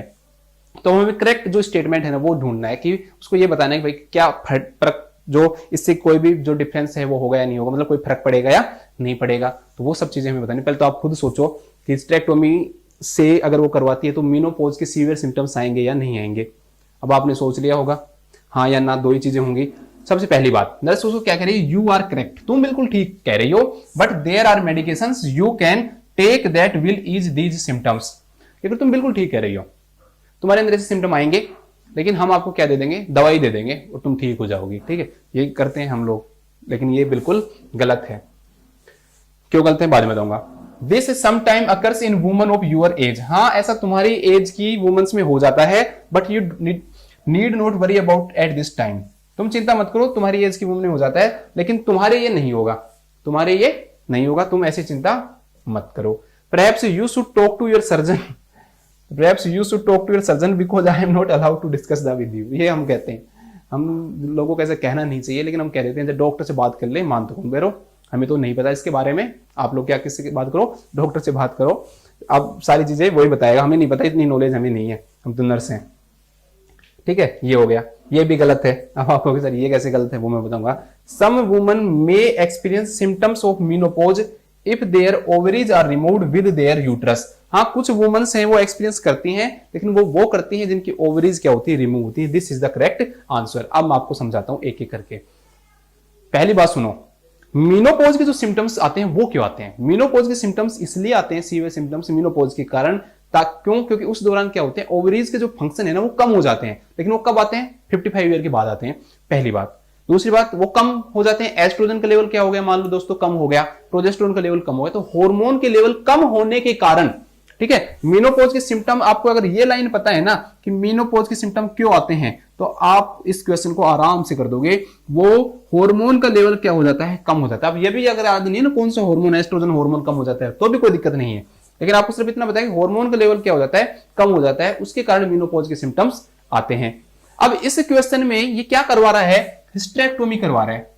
हिस्टेरेक्टोमी में हम किसको रिमूव करते हैं, यूट्रस को रिमूव करते हैं। और दोस्तों यूट्रस में कौन सा हार्मोन सीक्रेट करता है, यूट्रस। तो आपको सर ये तो कोई नहीं करता, क्या हम ओवरी को रिमूव कर रहे हैं, नहीं। जब हम ओवरी को रिमूव नहीं कर रहे तो क्या ब्लड के अंदर हार्मोन की कमी होगी, आप कहोगे सर नहीं होगी। जब हार्मोन की कमी नहीं होगी तो क्या मीनोपोज के ऐसे सिम्टम आएंगे। अब आप ये मत कहना कि सर वो हो जाएगा, एमेनोरिया हो जाएगा, ये कह रहे हैं मीनोपोज के सीवियर सिम्टम्स, मतलब जैसे हॉट फ्लश आना, ये सब चीजें, ठीक है। ये मत कहना कि सर एमेनोरिया तो होगा ही, यूट्रस रिमूव हो गया, तो ये मीनोपोज के सीवियर सिम्टम, उसको इस चीज से कोई कंसर्न नहीं है। सीवियर सिम्टम का मतलब क्या है, मीनोपोज के सीवियर सिम्टम्स ये होते हैं कि जैसे हॉट फ्लश होता है, ठीक है, जो बॉडी के अंदर डायफोरेसिस की कंडीशन हो जाती है, तो ये सभी सिम्टम्स उसके अंदर आएंगे नहीं। लेकिन हम तो यूट्रस रिमूव कर रहे हैं, अब यूट्रस कोई हार्मोन तो प्रोड्यूस कर नहीं रहा, ये हार्मोन ही नहीं बना रहा, अब ये कोई हार्मोन ही जो प्रोड्यूस नहीं कर रहा, तो उसके कारण कोई सिम्टम आएगा क्या, नहीं, इसके कारण कोई भी ऐसा सिम्टम नहीं आएगा। अब पढ़ते हैं, वो कह रही यू आर करेक्ट, वो करेक्ट है ही नहीं। वो कह रही है कि मेरे अंदर मीनोपोज के सिम्टम आएंगे, वो तुम्हारे अंदर मीनोपोज के सिम्टम क्यों आएंगे, तुम्हारी एज तो वैसे ही 45 है, तुम तो बिल्कुल गलत कह रही हो, तुम्हारे अंदर तो सिम्टम वैसे भी नहीं आएंगे। दूसरा, हम मेडिकेशन की क्या जरूरत पड़ेगी, हम उसकी एज 45 है, ओवरी हम निकाल नहीं रहे, ओवरी उसको प्रोड्यूस करती रहेगी, तो हमारे हिस्टेरेक्टोमी के कारण उसके ऐसे कोई सिम्टम नहीं आएंगे उसकी एज के अकॉर्डिंग भी, ठीक है। दूसरा, this sometime occurs in woman of your age. अरे भाई मीनोपोज के सिम्टम से 45 ईयर की एज में क्यों आएंगे, 45 ईयर की एज में ऐसे सिम्टम्स नहीं आते हैं, तो क्योंकि ये तो रिप्रोडक्टिव एज है, 15 से 45 जो साल हो तो रिप्रोडक्टिव एज में आती है, तो इस एज के अंदर ये सिम्टम क्यों होंगे। तो ये लाइन ही उसने गलत कह दी नर्स ने कि तुम्हारे अंदर ये होंगे, ऐसा कभी भी नहीं होगा। But you need not worry about at this time, लेकिन तुम्हें यहां पर चिंता करने की कोई जरूरत नहीं है, ऐसा नहीं है। क्यों, क्योंकि उस एज की जो वुमन है उसमें ऐसा होता ही नहीं है। तो ये स्टेटमेंट यहां पर गलत हो गया कि दिस सिम्टाइम अकर्स, नहीं होता, ये ऐसा नहीं होता, इस एज में तो बिल्कुल भी नहीं होता, ठीक है।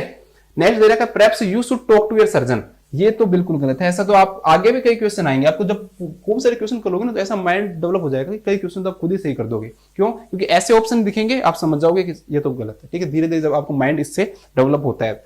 देखो, नर्स को हमेशा होना चाहिए रिसोर्सफुल, कैसा होना चाहिए, रिसोर्सफुल होना चाहिए, उसको हर चीज की क्या होनी चाहिए, नॉलेज होनी चाहिए।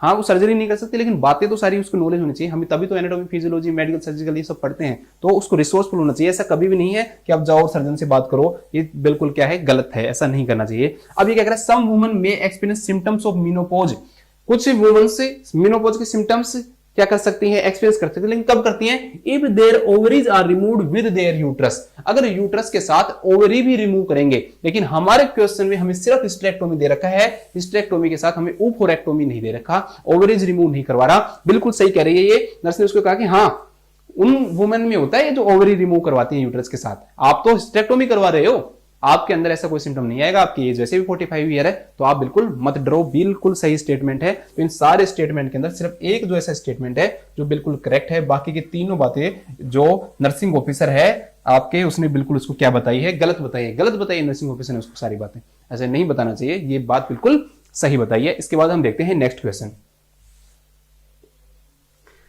After a client gives birth, what physiological occurrence indicates to the nurse that the placenta is beginning to separate from the uterus and is ready to expelled?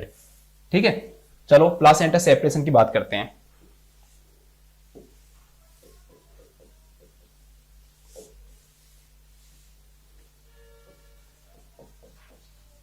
Placenta जो होता है दोस्तों, देखो थोड़ा सा इसके बारे में डिटेल लो और सारे क्वेश्चन जो भी आएंगे वो इससे हो जाएंगे।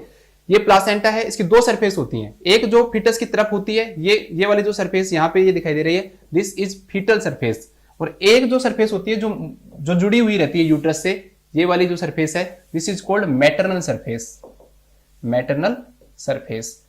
तो कभी भी जब प्लासेंटा यहां से हटता है तो ये ब्लड वेसल से जुड़ा हुआ रहता है। प्लासेंटा किससे जुड़ा हुआ रहता है, ब्लड वेसल से। अब जब प्लासेंटा ब्लड वेसल से जुड़ा हुआ रहेगा और प्लासेंटा यहां से क्या होगा, सेपरेट होगा, तो प्लासेंटा के सेपरेट होने के कारण जो ब्लड वेसल्स जो हैं, ब्लड वेसल्स जो हैं वो क्या हो जाती हैं, ओपन हो जाती हैं, और जब ब्लड वेसल्स ओपन हो जाएंगी तो क्या होता है, खूब सारा ब्लड आता है, ठीक है, खूब सारा ब्लड, जिसको हम बोलते हैं गस ऑफ ब्लड, खूब सारा क्या आता है, ब्लड आता है। अब प्लासेंटा जैसे सेपरेट हुआ बाहर की तरफ आएगा तो जो अम्बिलिकल कॉर्ड है उसकी लेंथ भी हमारे को बाहर की तरफ क्या होती दिखाई देगी, बढ़ती हुई दिखाई देगी, ठीक है, क्यों, क्योंकि अब प्लासेंटा सेपरेट होते होते बाहर की तरफ आ रहा है, तो permanent lengthening of the cord दिखाई देती है। परमानेंट लेंथनिंग में हमें पता लग जाएगा कि हाँ अम्बिलिकल कॉर्ड परमानेंटली क्या आ रही है, बाहर की तरफ आ रही है, तो permanent lengthening of the cord भी हमें दिखाई देती है। परमानेंट लेंथनिंग ऑफ कॉर्ड को कंफ्यूज मत हो जाना, सिंपल सी बात है कि कॉर्ड जो है ना, अम्बिलिकल कॉर्ड, देखो प्लासेंटा सेपरेट हो गया, प्लासेंटा से जुड़ा हुआ है, बाहर निकालोगे तो कॉर्ड आपको बढ़ती हुई दिखाई देगी कि हाँ और कॉर्ड बाहर की तरफ आ रही है, सिंपल सी बात ये है, ठीक है। तो permanent lengthening of the cord और गस ऑफ ब्लड क्यों हुआ ये आपको समझ में आ गया होगा, क्योंकि जो इस सरफेस है ये, इसके दो मेथड और होते हैं, उनके बारे में आपको मैं बता देता हूं। एक जो इसका मेथड होता है वो होता है पेरीफेरल। सेपरेशन दो प्रकार से हो सकता है, एक पेरीफेरल से हो सकता है, एक सेंट्रल से हो सकता है, ठीक है। सेंट्रल को हम बोलते हैं shiny Schultze method, shiny Schultze method, और इसको बोलते हैं हम मैथ्यू डंकन, मैथ्यू डंकन, या फिर इसको हम बोलते हैं dirty Duncan method, dirty Duncan method. देखो अगर मान लो प्लासेंटा पहले सेंटर से सेपरेट हो रहा है, पहले यहां से सेपरेट हो रहा है, इस जगह से सेपरेट सेंटर से हो रहा है, तो इसे हम क्या बोलेंगे, central separation of the placenta बोलेंगे, या फिर इसे हम क्या बोलते हैं, साइनी स्कूल्स कहते हैं। स्कूल्स ने इसे दिया था, और साइनी क्यों कहते हैं दोस्तों, NY है सिर्फ, SHINY। साइनी क्यों कहते हैं, साइनी मतलब तो चमकदार, तो एक्चुअली में ये जो फीटल सरफेस होती है ना ये चमकदार होती है, और मैटरनल जो सरफेस होती है ब्लड में टिंक्ड होती है, तो थोड़ी थोड़ी क्या लगती है, डर्टी लगती है।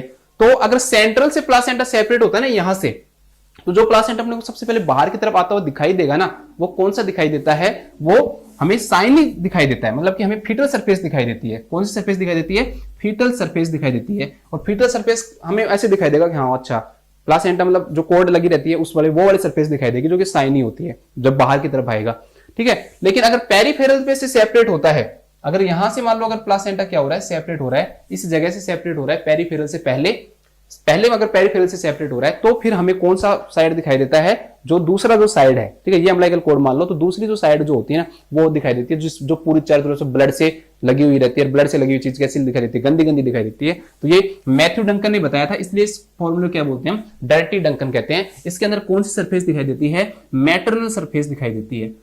ध्यान रखना कि मैथ्यू डंकन जो मेथड है that is more common than the sign Schultze method. Matthew Duncan method जो मोर कॉमन होता है, क्यों मोर कॉमन होता है दोस्तों? ध्यान रखना कि सेंट्रल पे सपोर्ट क्या होता है, ज्यादा होता है, इसलिए सेंट्रल पे से प्लासेंटा का हटना ज्यादा टफ होता है, इसलिए कम केस के अंदर होता है। पेरिफेरल पे से सपोर्ट क्या होता है, थोड़ा कम होता है, इसलिए हमेशा सेपरेशन ज्यादातर कहां से होगा, पेरिफेरल से होगा, इसलिए पेरिफेरल वाला क्या होता है, मोस्ट कॉमन होता है एज कंपेयर टू सेंट्रल। ठीक है, सेंट्रल से ज्यादा। अब हम इस क्वेश्चन पे आते हैं। मैंने आपको कई चीजें इसके बारे में बता दी हैं, बहुत है इतनी चीजें।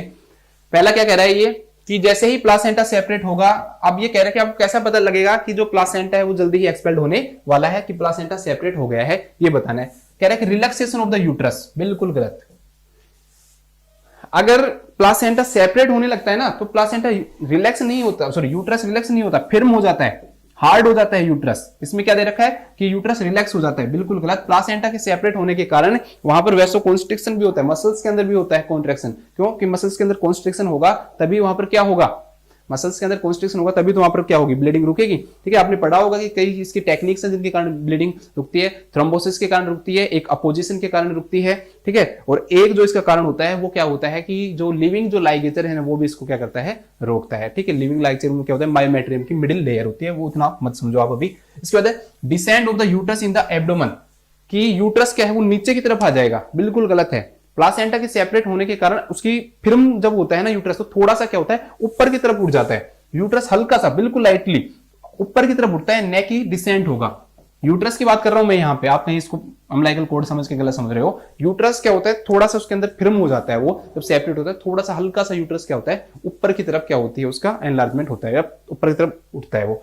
इसके बाद appearance of a sudden gush of blood, कि प्लासेंटा जैसे ही सेपरेट होगा तो सडन गस ऑफ ब्लड आएगा, आएगा या नहीं आएगा, आएगा। मैंने आपको पहले ही बता दिया कि अगर प्लासेंटा सेपरेट होता है तो ब्लड आएगा, ये हमें बताएगा कि हाँ प्लासेंटा सेपरेट हो गया है और अब जल्दी ही क्या होने वाला है, प्लासेंटा एक्सपेल्ड होने वाला है। Retraction of the umbilical cord into the vagina, retraction का मतलब है वापस जाना, अम्बिलिकल कॉर्ड ऐसे जाती हुई दिखाई देगी, बिल्कुल गलत बात है।